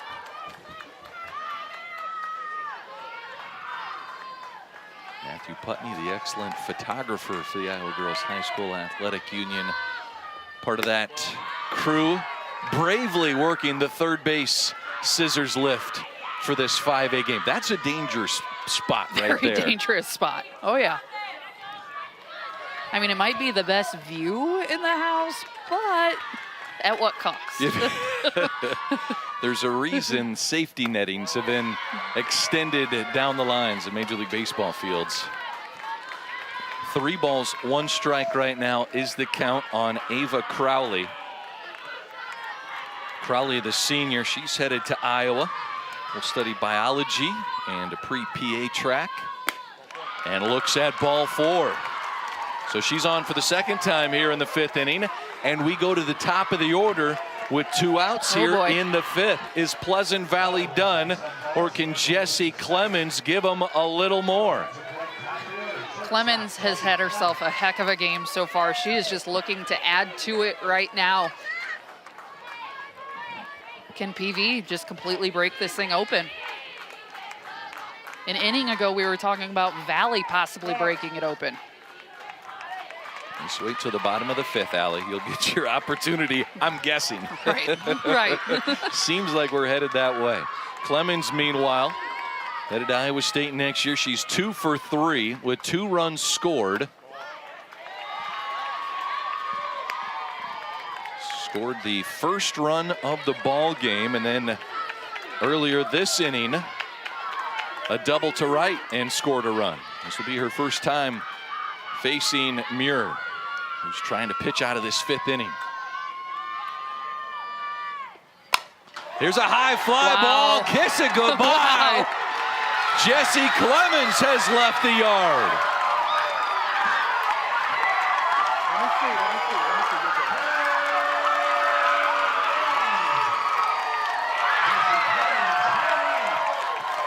I have no words for this ball game. This is crazy. Jessie Clemens, I tell you what, that ball not only left this field, that ball left Harlan Rogers Ballpark. Barely within the camera angle, way out of here. Merkel scores from second, Crowley scores from first. Clemens, the 3-run jack. She had a home run in the quarterfinals. Give her 9 home runs on the season now. What was that record you were talking about? Highest scoring championship game ever? What was it? We had 21 runs. All right. That's a 1992 classic for you. I'm going to put my money on it. Well, Pleasant Valley state runners-up a season ago, Allie. We were there for the loss to Ankeny Centennial. Yeah. And this season, their hitting has just been electric. They lead the entire state in batting average, hitting .409 as a team, 461 hits. They lead the entire state, all classes, in home runs hit, 57 coming into the state tournament. They're number 2 in the state in runs batted in and runs scored, behind only Van Meter, who is here in the state tournament in the Class 2A field. They lead all 5A, though, in those categories as well, and they are putting it on display in the state title game. And it's 1 through 9 right now, too. That's the neatest thing. This inning, how many hitters have we seen now this inning? Are we about 11? Is it 11 hitters or 12 hitters now? This will be the 12th coming up. I mean, just 1 through 9 this inning has produced for this Pleasant Valley Spartan team. Aaron Gerlich is looking for the parents and family of Jessie Clemens. And Clemens, quite a story too. She was on the 2023 state championship basketball team as well. Part of those track and field relay place teams. Hansen 2 for 3. That one's foul. They say a thing in sports, and it's so true. Winners just find a way to win.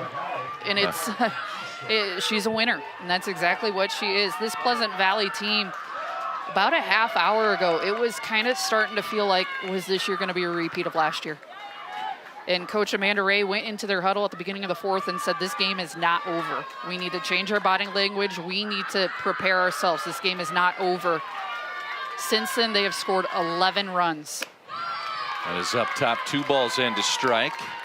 You see the ball making its way up top.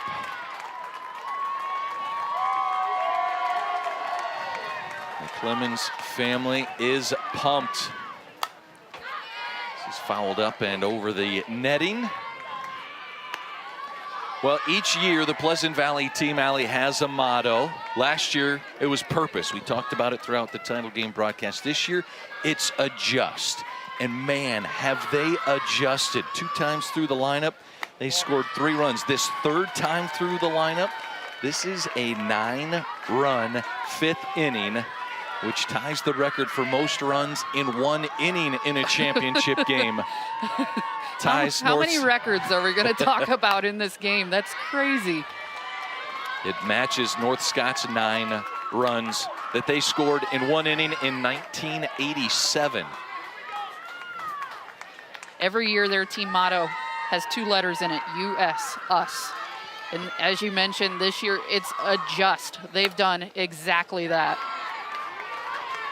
They pick a word or phrase, but it has to have the word us inside of the word or phrase. And we've lost our game ball underneath the tarp that was used yesterday. They've done it for a few years now. You have to wonder if they're going to start running out of slogans. But adjust, a great one for this year. Some that they have had in the past, besides adjust and purpose, they've used because, virtuous, and they've also used push through.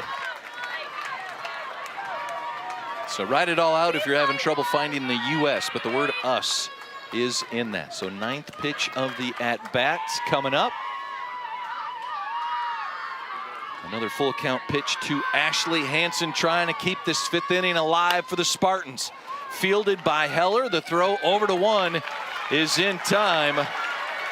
But 9 runs for Pleasant Valley in a monster 5th inning to give the Spartans a 6-run lead. Let's relive some of this offense from inning number 5 for Pleasant Valley.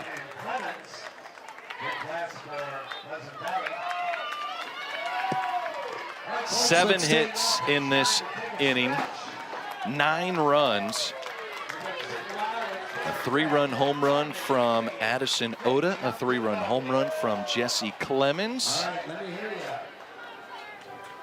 Take me out to the ball game.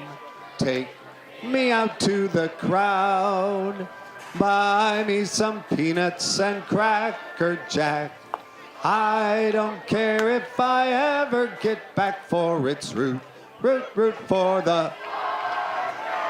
If they don't win, it's a shame, for it's 3 strikes, you're out at the old ball game.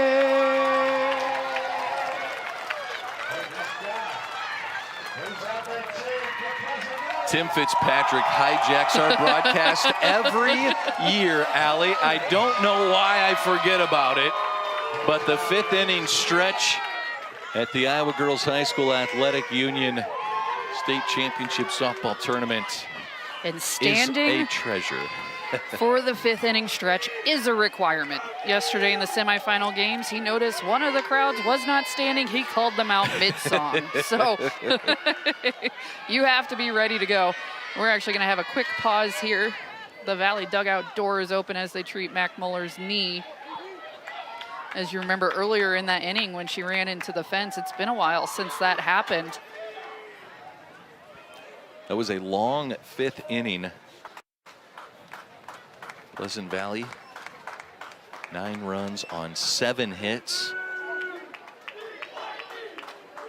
2 walks in that inning. No errors, just some good smashing from the plate.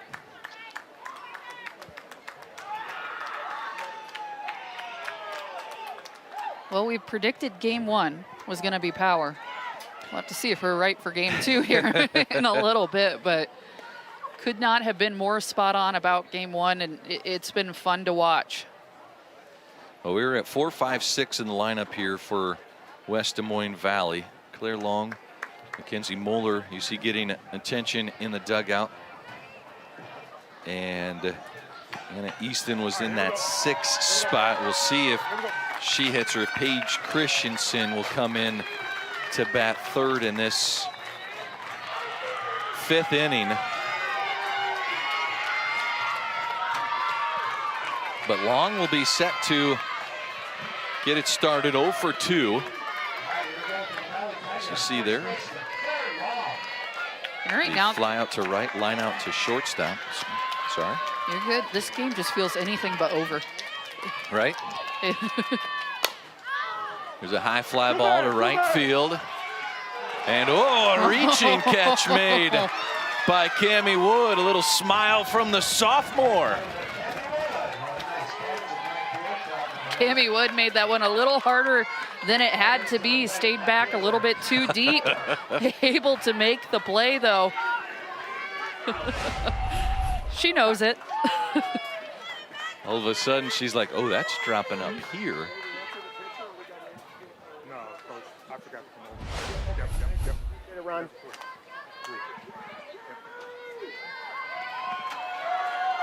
And so Moeller comes to the plate. An RBI double in the 1st inning, a sacrifice bunt in the 3rd.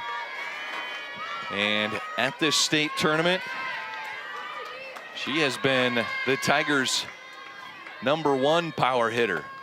A home run in the quarterfinal round win over Cedar Rapids Prairie, and a 3-run bomb in the semifinal victory over Ankeny. Today, though, the big play for her was the squeeze play. Yeah, the sac bunt. Puts one in.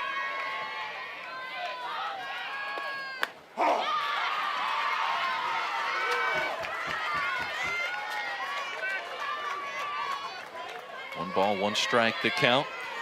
Grace George back in to pitch for the Pleasant Valley Spartans. She came in at the end of the 3rd inning. And so far, she's done a really, really good job, has Grace George. She's just attacked these Valley hitters. I mean, she has nothing to lose here. Just a sophomore, 19 appearances on the year. Attack the plate.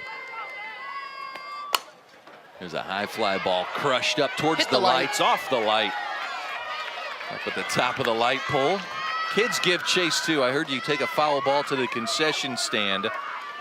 I don't know if you get a treat or what it is, but you know, I was walking towards a foul ball yesterday. I think keeping the ball would be cooler. I had no chance. I had no chance of getting to it. Changeup just misses outside. Big change of speed there from George.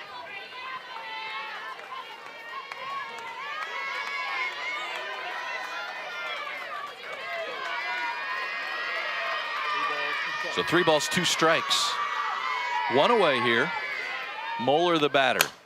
Moeller into right center, down for a base hit. It gets all the way to the fence. Moeller will stay at first. Nicely played by Withers out in center field. Mac Moeller, bloody knee and all. This game is not over. Feels no pain. No pain. No pain, no gain. Down 6, we need a base runner. That's her thought process right there. And she's going to get a pinch runner here. Yes, sir. Thank you, sir. And so into run number 23, Bryn Sabula. 2-3.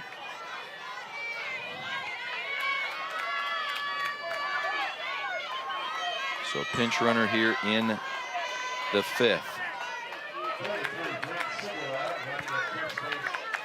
And coming to the plate is Anna Easton. Easton 2 for 2 with a single and a 2-run home run in her last at-bat. That came in the 3rd inning. And that is actually what prompted the pitching change. Merkel was pulled, Grace George entered, and so this will be Easton facing George for the first time. Here's the 1-0 right down the chute, 1-1. Grace George getting her glove up in front of her. She knows that one a little bit of a mistake, went middle on that pitch.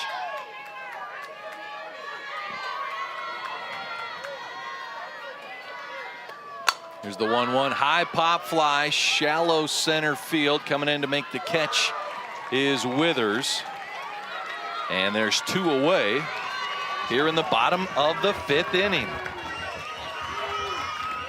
It's a big out right there. Moeller and Easton have been a dangerous combo, but Audrey Heller coming up 2 for 2 on the ball game so far. Heller is single through the left side of the infield in the 2nd inning, and one just behind second base in the 3rd.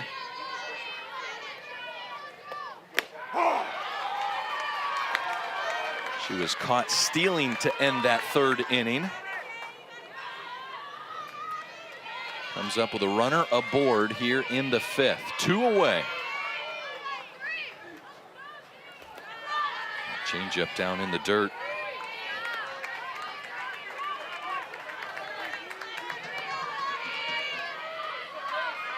Alley for West Des Moines Valley here in the 5th inning. Getting a runner on with 1 out. Down 6 runs now. You know both teams are capable of putting together big innings. Yeah. But you kind of want to get a run or 2. You need to chip away. If you can. Yeah. And now with 2 outs, right, the odds are not as good, but A 6-run lead's a big number. I mean, when you're thinking 2, 3, even 4 runs, you're saying, okay, this is within reach. Not that 6 isn't by any means for either of these teams, but you want to chip away so you don't have to get a lump sum at the end of the game. laser about 2 feet foul from the batter, Audrey Heller. Heller, the sophomore 3rd baseman, 1 for 2 yesterday, and also reached safely with a walk. 1 ball, 2 strikes to count now here in the 5th inning. Sophomore versus sophomore in the 5A title game. 2 balls, 2 strikes with 2 outs. Heller here able to work this count back to even. She's looking for something she can drive.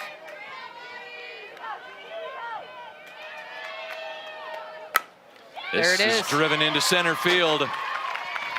Heller now 3 for 3 on the ball game.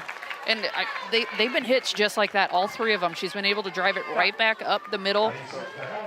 Just getting a good piece on the ball each at bat. And just every time you can extend the inning. 7th inning, we're right where we need to be. Come on. And so re-entering is Alexa Stevermer to hit here in the 5th.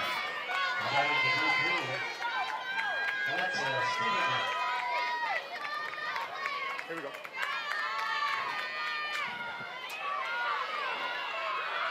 Stevermer hits over 300 on the season. She has 3 home runs this year.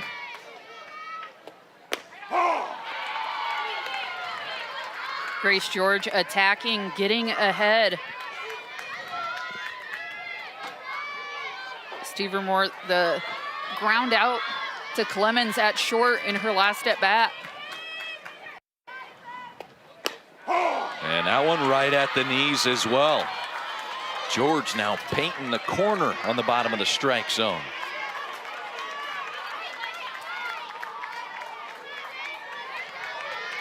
Hitting has been a huge focus and strength for West Des Moines Valley this season. They've really focused on learning the zone. Did she hold or did she go? She held up. Check swing. It's a good check, a good call. Well played all around on that one. Coach Bakey says, I want kids to attack what pitches they like to swing at. Swing at those, leave the other ones. But he's just got some good length and depth in his lineup. This one is towards the netting and gets into the netting. Foul ball. Excellent chase from Casey Kane, the fantastic Spartans catcher. 46 home runs for this Valley team, behind only Pleasant Valley's season totals. 88 doubles. That does leave the 5A field. And leads all classes with fewest strikeouts. This is a pop fly, and underneath it to make the catch is Clemens. As Pleasant Valley comes up with a clean 5th inning defensively, leaving 2 stranded. And that was a monster 5th inning. Let's take a look at this game recap right here, right now. The Spartans leave it 12-6. West Des Moines Valley. In that 3rd inning for Valley, I mean, we didn't know where this was going to go. As you see, the home run by Easton there. But from there, it was all Pleasant Valley. You have a 9-run 5th inning that we'll get to here in a little bit. It was just hit after hit after hit.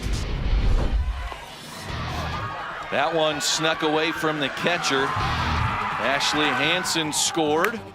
A rocket shot from Oda, a 3-run jack in the 5th. Also in the 5th, Jesse Clemens says, I can hit it farther. Come on, Addison, let's go. Hitting contest. So Pleasant Valley has a 12-6 lead. 12 hits for both teams. Into pitch, Anna Easton.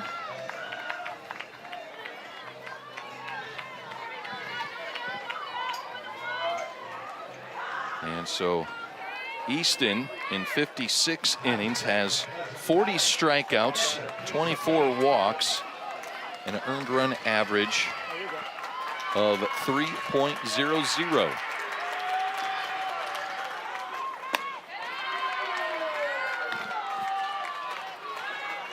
Leading things off for Pleasant Valley is Casey Kane. Easton, the pitcher for Valley, started the game out in right field, so a very versatile athlete, able to do it both. Facing Casey Kane, who had an RBI sac fly in the 2nd on a play made by Carrie Rose, the second baseman. A single in the 4th would later score. And an RBI sac fly to center field in the 9-run 6th inning. Comes to the plate here, or excuse me, in the 9-run 5th inning.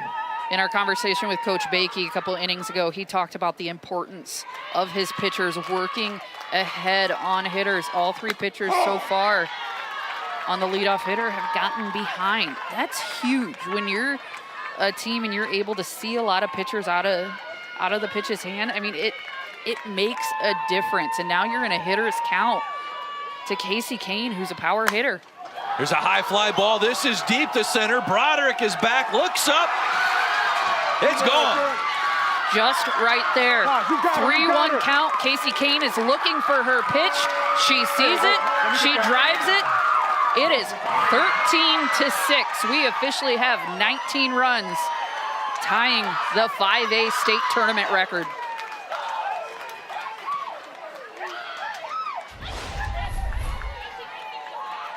This one was up into the stands.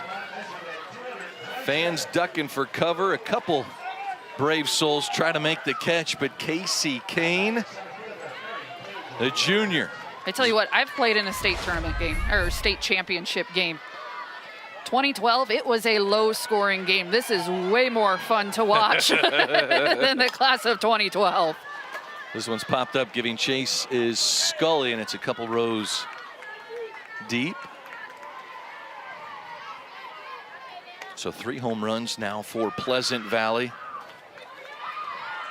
West Des Moines Valley with a home run back in the 3rd inning. Mary Page Withers. 1 for 2. A strikeout, a double, and a walk.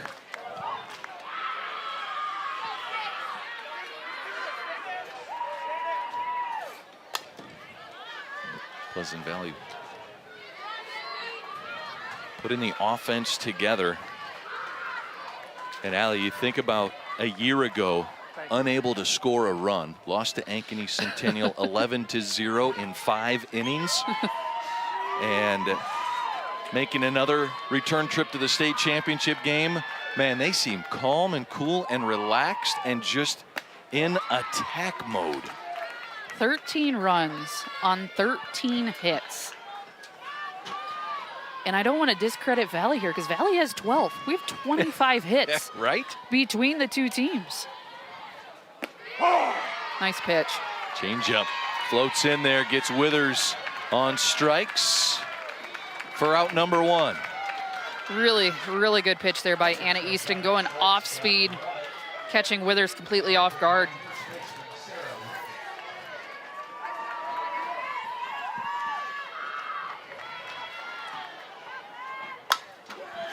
There's a hard hit ball down the left field line, but it tails foul for Sarah Rigdon. And Rigdon, she was the one that talked about just the close-knit bond between this Pleasant Valley team. They feel like they're best friends, always getting together weekly, going out for ice cream. Dyeing each other's hair. There's a home run ball to the Kane family. Dyeing each other's hair. Rigdon with a little sparkle.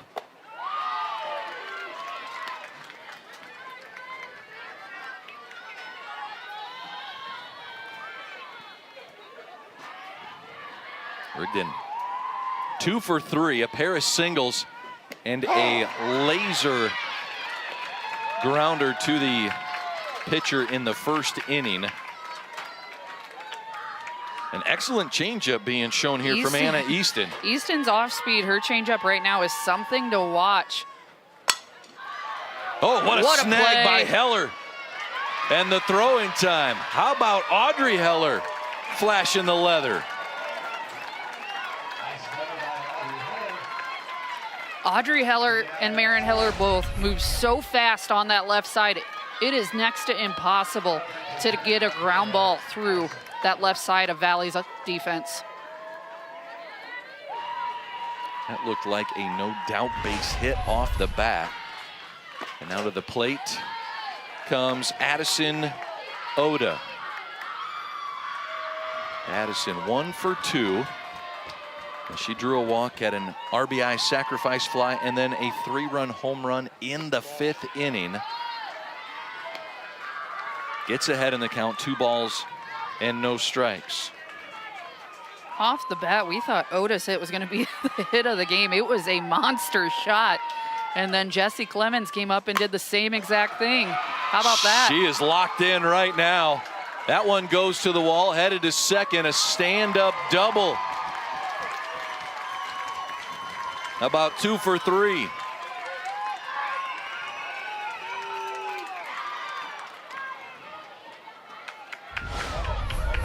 Addison Oda here. I mean, there's really nothing left to say about this Pleasant Valley offense right now. They're picking out the pitches they want. They're being selective. They're driving through the ball. And man, is it fun to watch. Caitlin Merkel, a towering pop fly, her last at bat. That was too tough for Broderick to judge. Ended up getting a single. It went so high we thought it might get out. Broderick thought the same, ran back to the fence, and then it landed a few feet in front of her. She is 1 for 3. Ground out, a fielder's choice, and that base hit. There's a high fly ball to center field. Broderick keeps her eyes on it and makes the catch for out number 3. But Pleasant Valley adds to their lead. Casey Kane, the solo shot here in the top of the 6th. West Des Moines Valley down 7.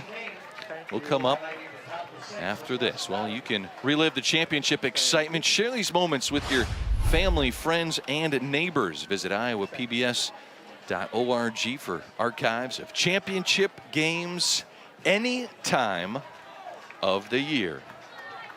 They call that on demand, Allie.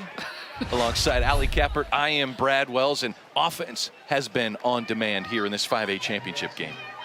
I'm just sitting here shaking my head. Like, sometimes there's nothing left to say. We've seen 19 runs in this ball game, and none of them have been a fluke.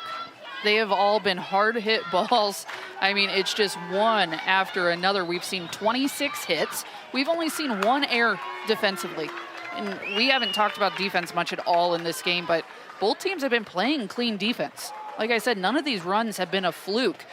It's clean defense. It's just really, really good hitting. Now, we talked about the wind blowing out at the start of the game, settling down a little bit, but guess what? Batters digging into the batter's box. It's going to just come back up a little bit. We got, what, 4 home runs?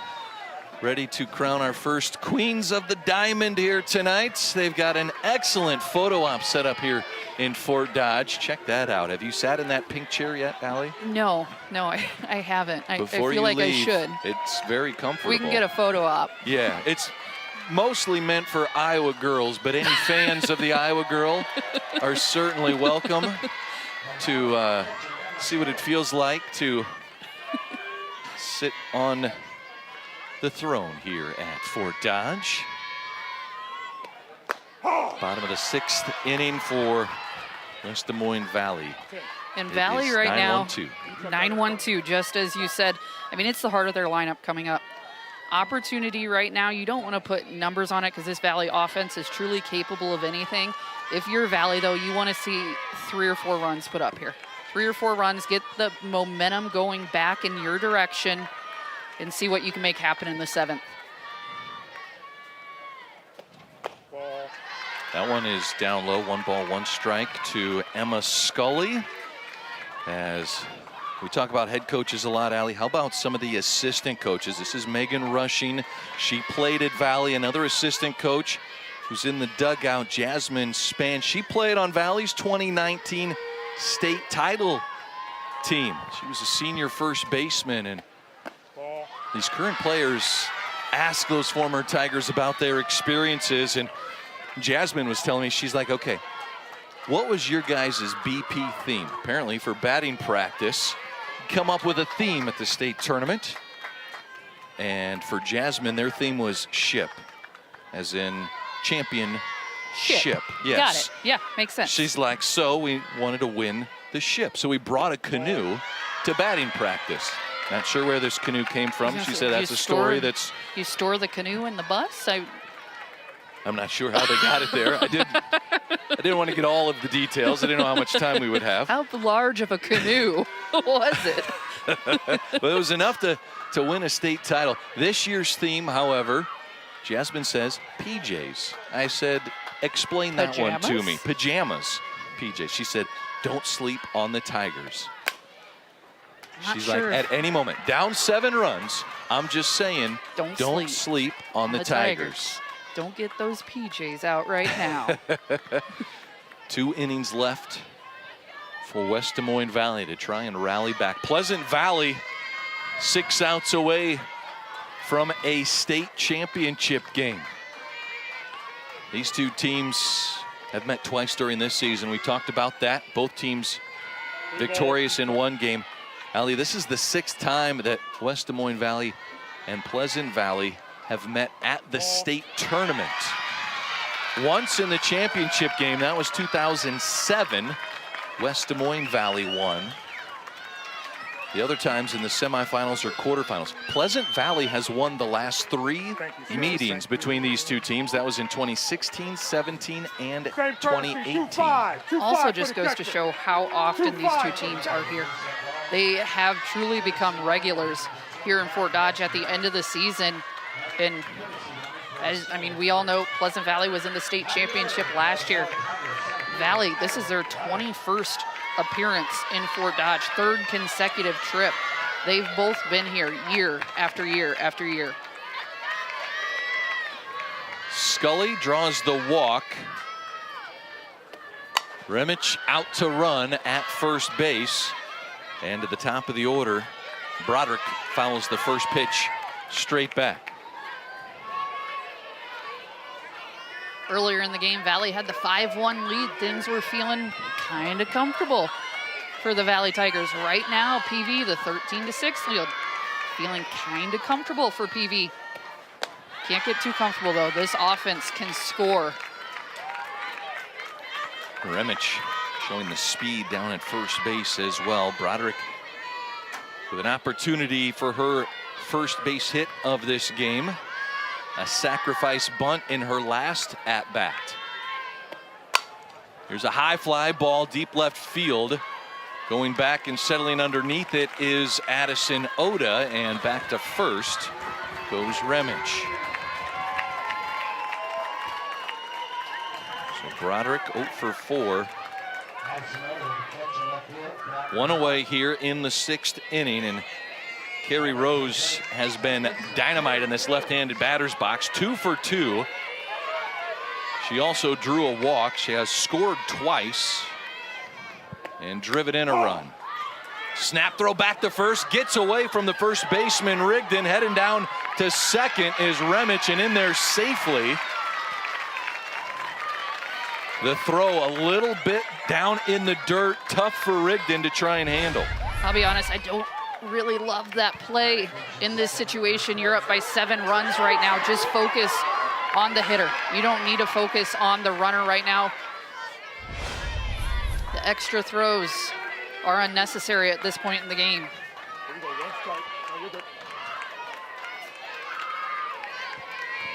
No balls and a strike to Rose.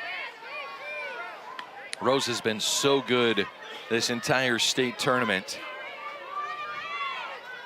She was 5 for 7 in the 2 games here at the state tournament combined. RBIs, doubles, sacrifice bunt, stolen bases. How about a base hit straight up into center field? Withers fires a bullet home, and holding at third is Remich. But a bullet of a single up the middle for Rose. Carrie Rose, one of the hottest bats in the state tournament right now. Just shows exactly that. Takes that middle pitch right back up the middle. Runners on the corners here for Marin Heller. An opportunity to start chipping away. Heller 2 for 3. RBI double and a single. Everything has been up the middle for Heller.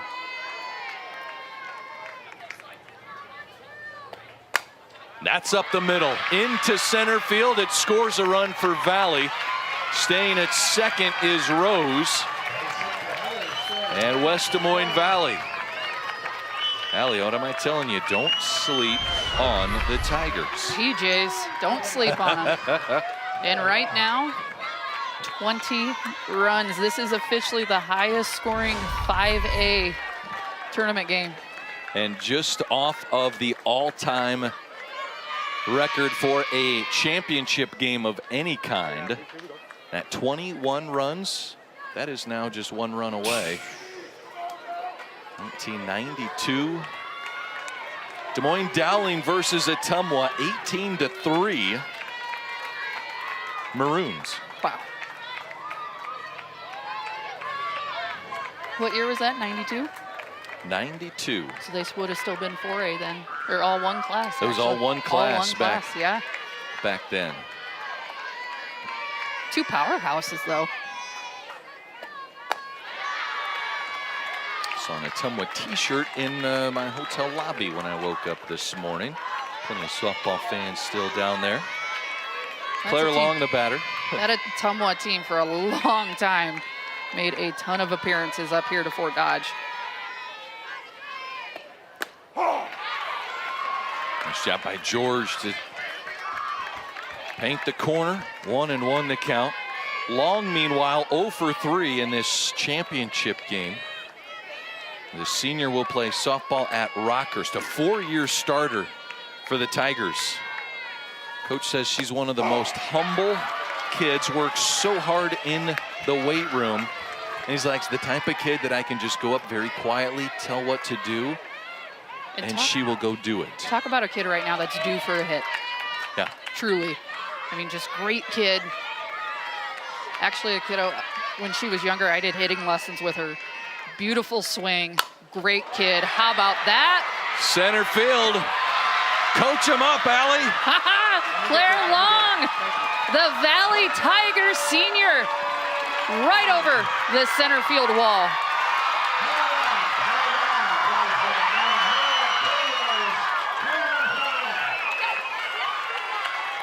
The Rockhurst signee, Claire Long, gets her team right back in this game. A 3-run bomb, and all of a sudden it's 13-10. Take that record for highest scoring championship game in Iowa girls history.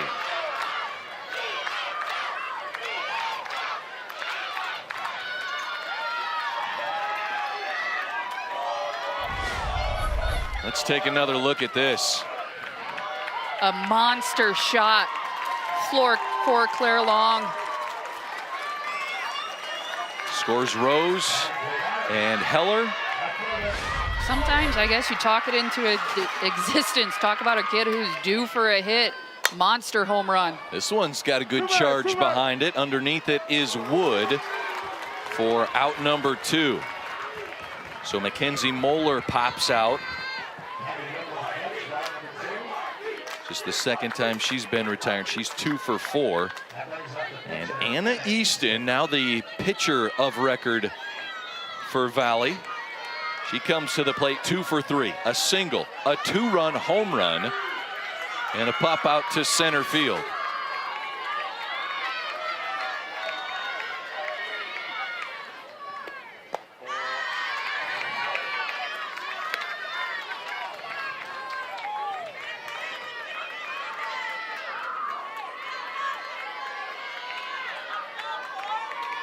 Easton with 2 outs. The senior is headed to the University of Oregon to be a student. That's the Big Ten, University of Oregon. That is the Big Ten. That is the Big Ten. Not playing softball or any sports. Anna Easton's going to go to Oregon. And if I remember correctly, it was a biology. One of the sciences was her plans for studies. Fouls that one away. That's the Big Ten, University of Oregon. 1 ball, 2 strikes. Grace George in the circle.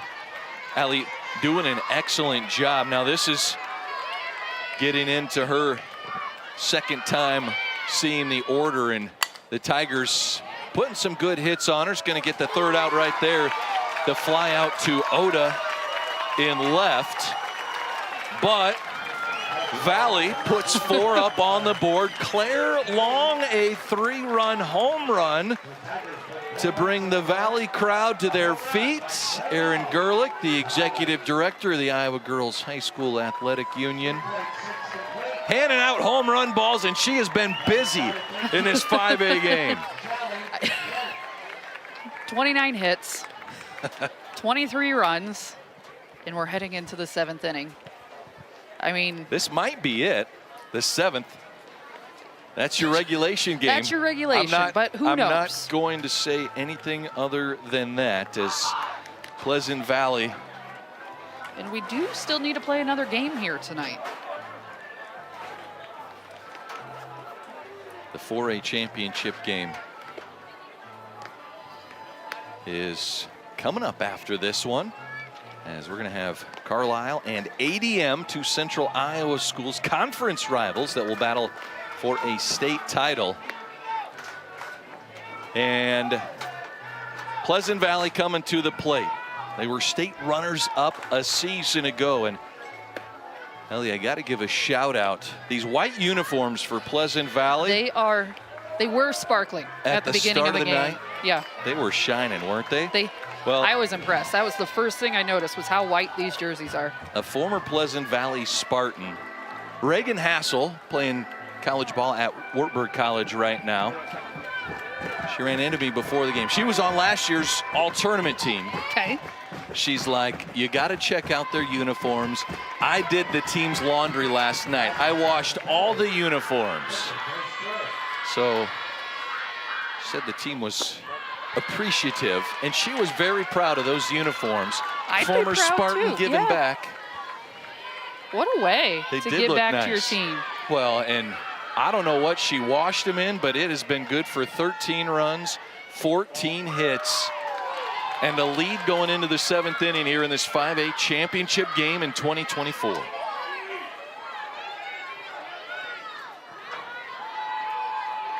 Starting off with Grace George. Swings through strike one, 2-1 the count. In this spot of the batting order, we have seen Mackenzie Faw twice. We've seen Grace George now twice in this 8th spot for Pleasant Valley.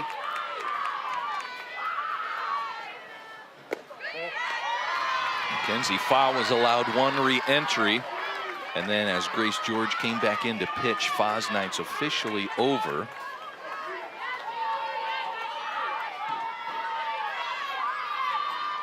George struck out in the 4th inning. Here's the 3-1 grounder left side. The scoop and throw by Heller is in time, 1 away. And we're starting Here in to the feel 7th. some momentum here for Valley. Put up a big 4-run inning, come out, get the first out. Things seem to have settled in since Anna Easton has taken the circle for the Tigers. Ava Crowley hitting in that 9 spot. Allie, she finds a way to get on base. She has scored 2 runs for Pleasant Valley tonight. Popped out to third, a single off the right field fence, and then drew a walk. Scored scored both of her runs in the 5th inning as she led off that 9-run, 7-hit inning.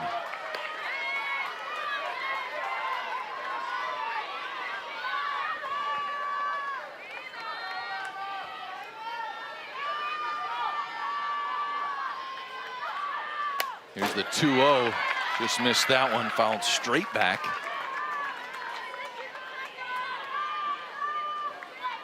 Anna Easton is given a nice mix of pace and look from these Tigers pitchers. The 3rd West Des Moines Valley pitcher in this game. Here's a high pop fly.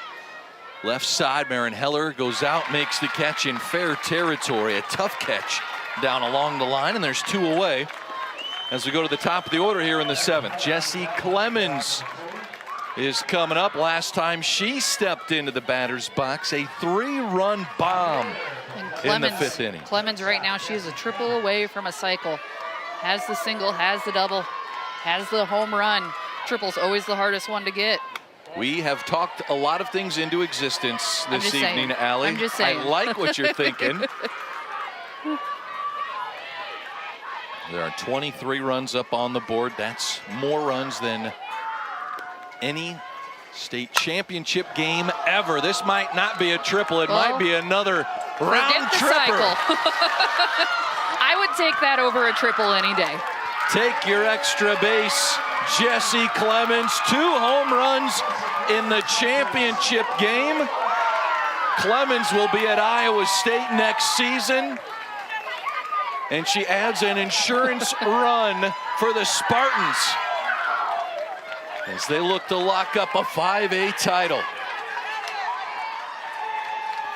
4 for 5 is the stat line. And almost a grab, catching it in the left field bleachers. I'll take that stat line any day. 2 home runs in a state championship game. And a double and a single. I mean, why not? Incredible. 4 for 5, 11 total bases. Not bad. She was on last year's all-tournament team. Will certainly be on this year's all-tournament team. Just a positive kid, too. Her teammate, Sarah Rigdon, said, I have never met a better leader than Jessie Clemens. She says, you talk about Jessie Clemens, Mary Beth Withers. Those two are the best leaders I have ever been a part of on any team. That one right back at the, got you, the old didn't coconut. get me. Oh, it was coming right at me. Made you jump. 7th inning. But yeah, Jessie Clemens, they said, best vocal leader, best lead by example. Truly just a phenomenal athlete and all-around person. 1 ball, 2 strikes to Hansen. Right nice catch at Audrey Heller. The laser catch. But an insurance run for Pleasant Valley. We head to the bottom of the 7th, a 4-run lead for the Spartans, and the Tigers will head to the final frame and an opportunity to extend this championship game.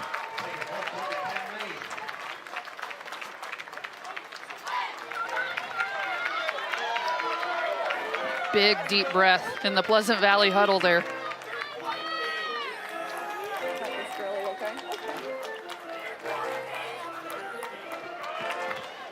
And look at Coach Ray letting Clemens talk through this, get everybody on the same page. Erin just has no opportunity to rest at all. I think she's gotten the most steps in today out of anyone here. Pleasant Valley and Valley both just wanted to make sure she got her 10,000 steps in today. Wonder if she's going to start charging families for the softballs. I mean, she's given away so many. Well, the Clemens crew's going to have to start saving up because Clemens poked 2 of them over the fence. Had a home run in the quarterfinal round game as well. Now for West Des Moines Valley, 7, 8, 9. And they've had some success getting on base. Emma Scully, the 9-hitter, has reached twice. Heller, who steps in to lead things off here in the 7th, she's 3 for 3. Audrey Heller, the sophomore.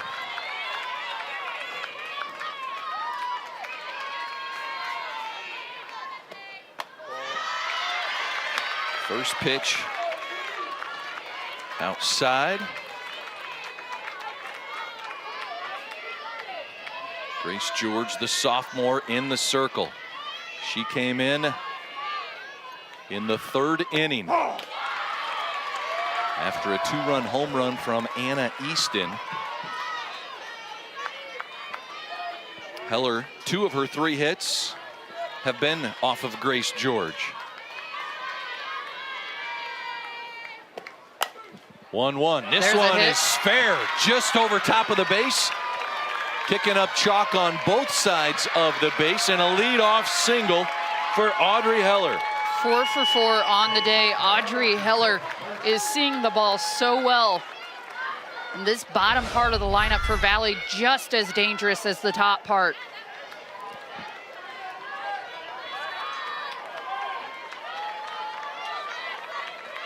And so Alexis Stevermer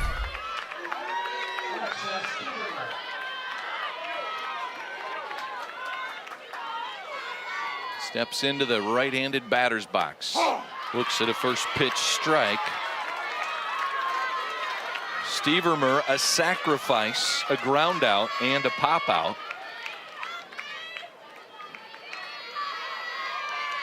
Valley needs to string a bunch of hits together, down 4. Change up just off the plate from George. Stevermer twice has gone to the shortstop, does have the sacrifice bunt, as you said, but now's not the time for a sacrifice bunt. No, every out is precious. Down 4 in the 7th.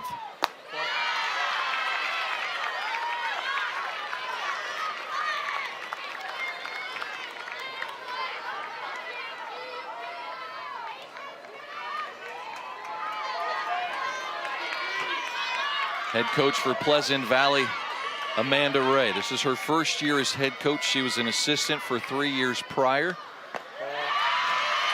The one thing she said is expectations are the same. We will continue to strive for excellence. She replaced Jose Lara, 200 wins at Pleasant Valley. Of course, you talk about Pleasant Valley, you think about Lori Duncan really setting up the program. Coach Ray has taken it over. She played college softball at Augustana in the Quad Cities. And there is a walk to put 2 runners aboard here in the 7th inning.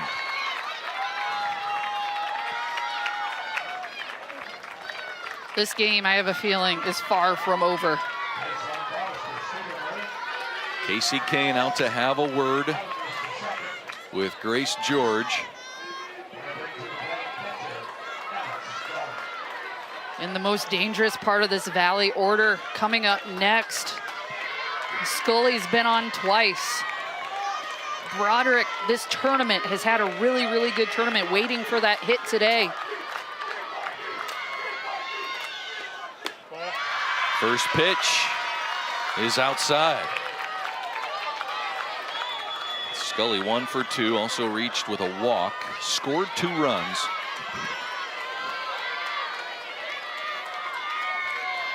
The first 2 batters aboard for Valley. There's a strike on the outside edge. Scully's headed to Indian Hills to play softball next season. The senior DP had 2 RBIs in the quarterfinal round game. Here's the 1-1. Just below the knees. 2-1.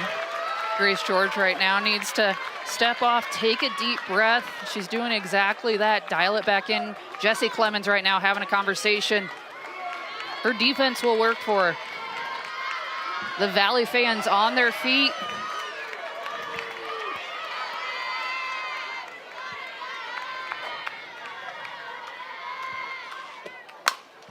This is ripped right past Coach Bakey.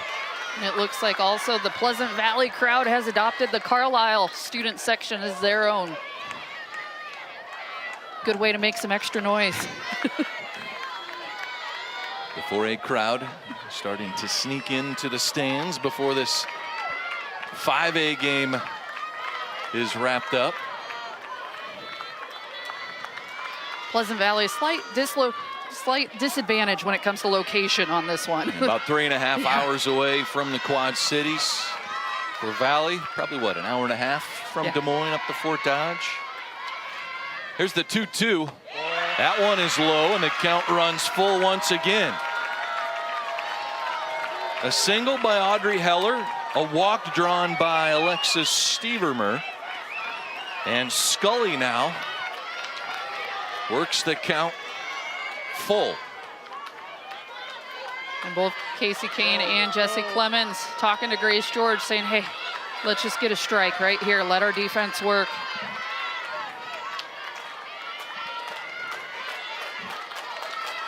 Here is a big payoff pitch. That's way upstairs. 2 walks now in the 7th, and we head to the top of the order. And now the tying run will be at the plate. And Coach Ray will head to the center circle. You're fine. Take a deep breath. Okay. Trust your defense. They have your back. It's okay. Okay? You got to own it up here. Own it.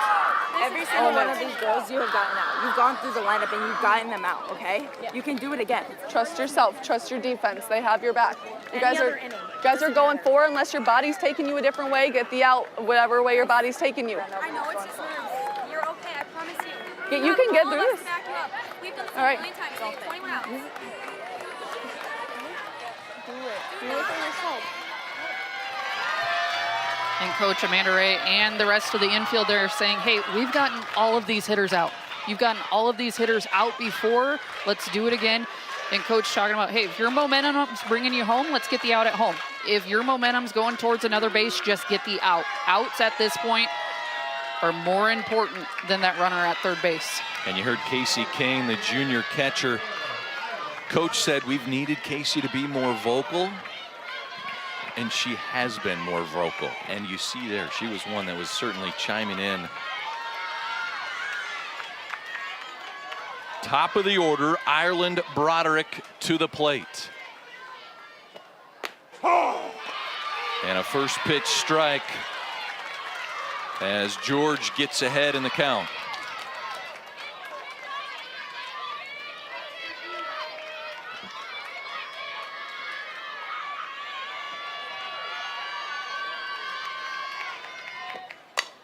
Here's a pop fly left field. Oda is underneath it. She makes the catch, fires it to third. Scoring from third is Audrey Heller. Smart play defensively to allow the run and try and keep very good only play. One runner Yeah. in scoring position. Very good play all around there.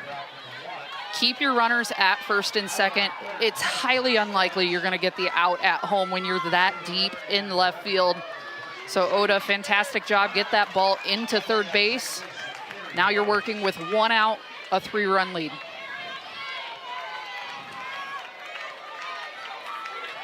Carrie Rose steps in. Rose is 3 for 3 and has a walk. She has scored 3 runs. There's a snap throw back to second base. That's Stevermer at second. Remich is back in to run for Scully once again. She's at first base. And Rose, all she has done, line drives up the middle all game long.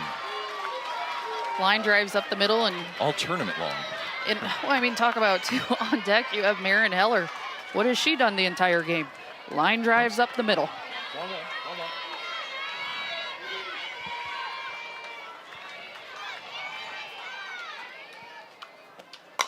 Here's a pop fly left field. Oda looks like she's under it, makes the catch and throws it in. No runners able to advance. So now 2 pop outs after that visit from head coach Amanda Ray, and Pleasant Valley 1 out away from being state champs. West Des Moines Valley still has the tying run at the plate. And one of the best hitters in the state of Iowa.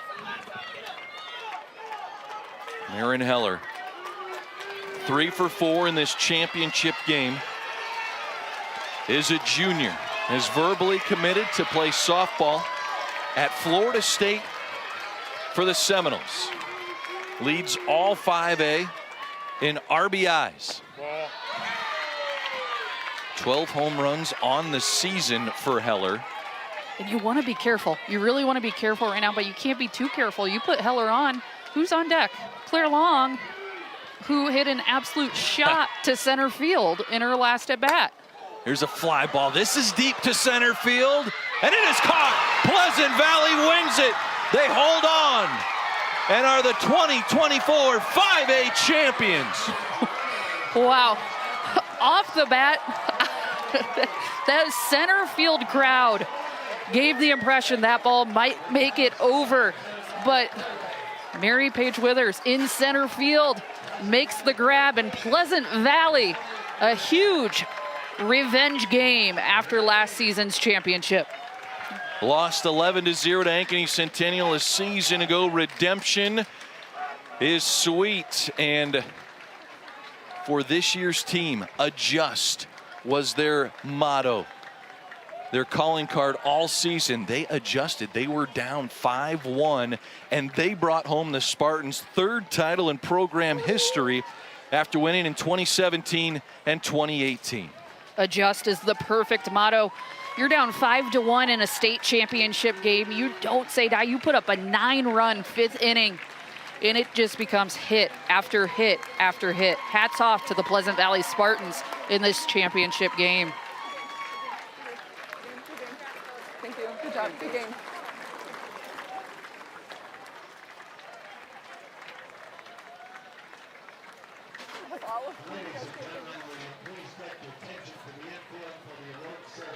I'm so proud. Pleasant Valley head coach Amanda Ray giving a hug to every single one of her kids. Her first year as head coach. How about that for a way to wrap things up?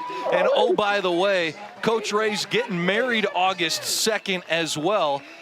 She's going to have one heck of a summer to talk about. 2024, one to remember.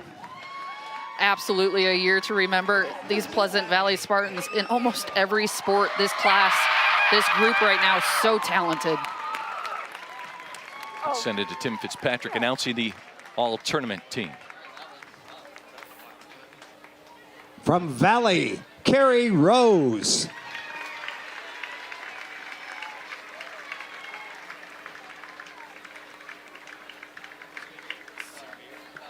From Muscatine, Aubrey Bender.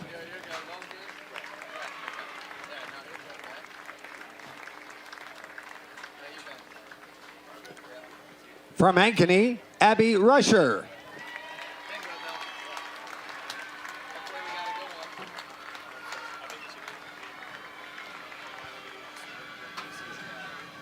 From Urbandale, Kira Kane.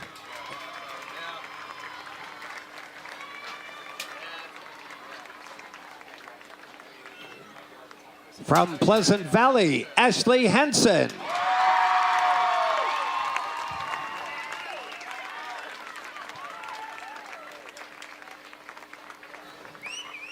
From Valley, Alexis Stevermer.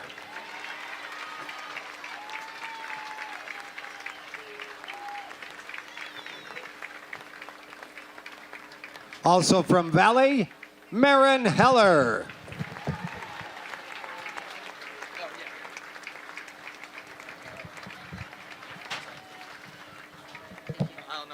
From Pleasant Valley, Mary Paige Withers.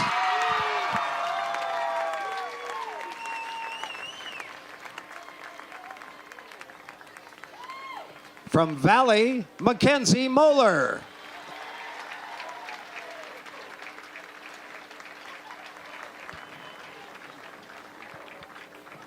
And your 2024 Class 5A All-Tournament Team Captain. From Pleasant Valley, Jesse Clemens.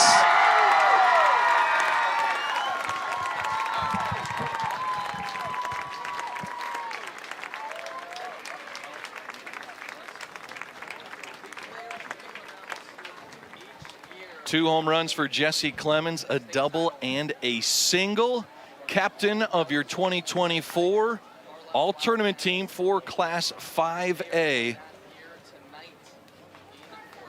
And what a week it has been for Clemens and these Spartans. She's such a leader. I mean, on the field, vocally in that last inning, just talking to Grace George, saying, hey, we got this, we got this. 4 runs almost didn't feel like enough, but this Pleasant Valley team, a huge comeback this year. They led the state statistically in almost every offensive category. They showed it tonight. Very fun game to watch. And now for the trophy presentation. In addition to receiving medallions, every participating player will receive a commemorative softball provided by Iowa Farm Bureau, title sponsor of the Girls Athletic Union. Presenting awards are the members of the IGHSAU Board of Directors.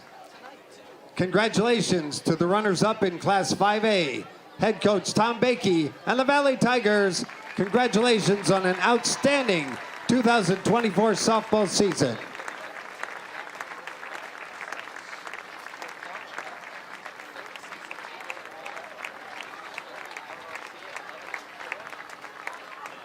Their ticket was punched to get here, and now they redeem their tickets as the Class 5A State Softball Champions, head coach Amanda Ray and the Spartans from Pleasant Valley.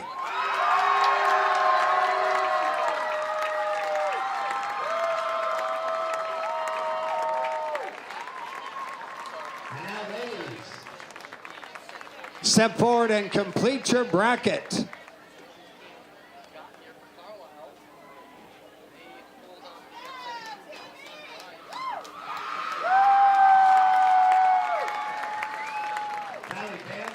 Welcome to greet your team by the pink and black IGHSAU tent between the Channel Seeds and Iowa Central fields. Pleasant Valley fans, you're welcome to greet your team in the baseball diamond behind us.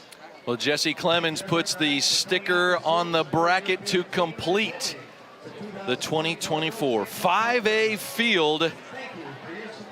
Third place game, Urbandale topping Ankeny 6-5, but how about this one in this championship game? 14-11, Pleasant Valley tops West Des Moines Valley.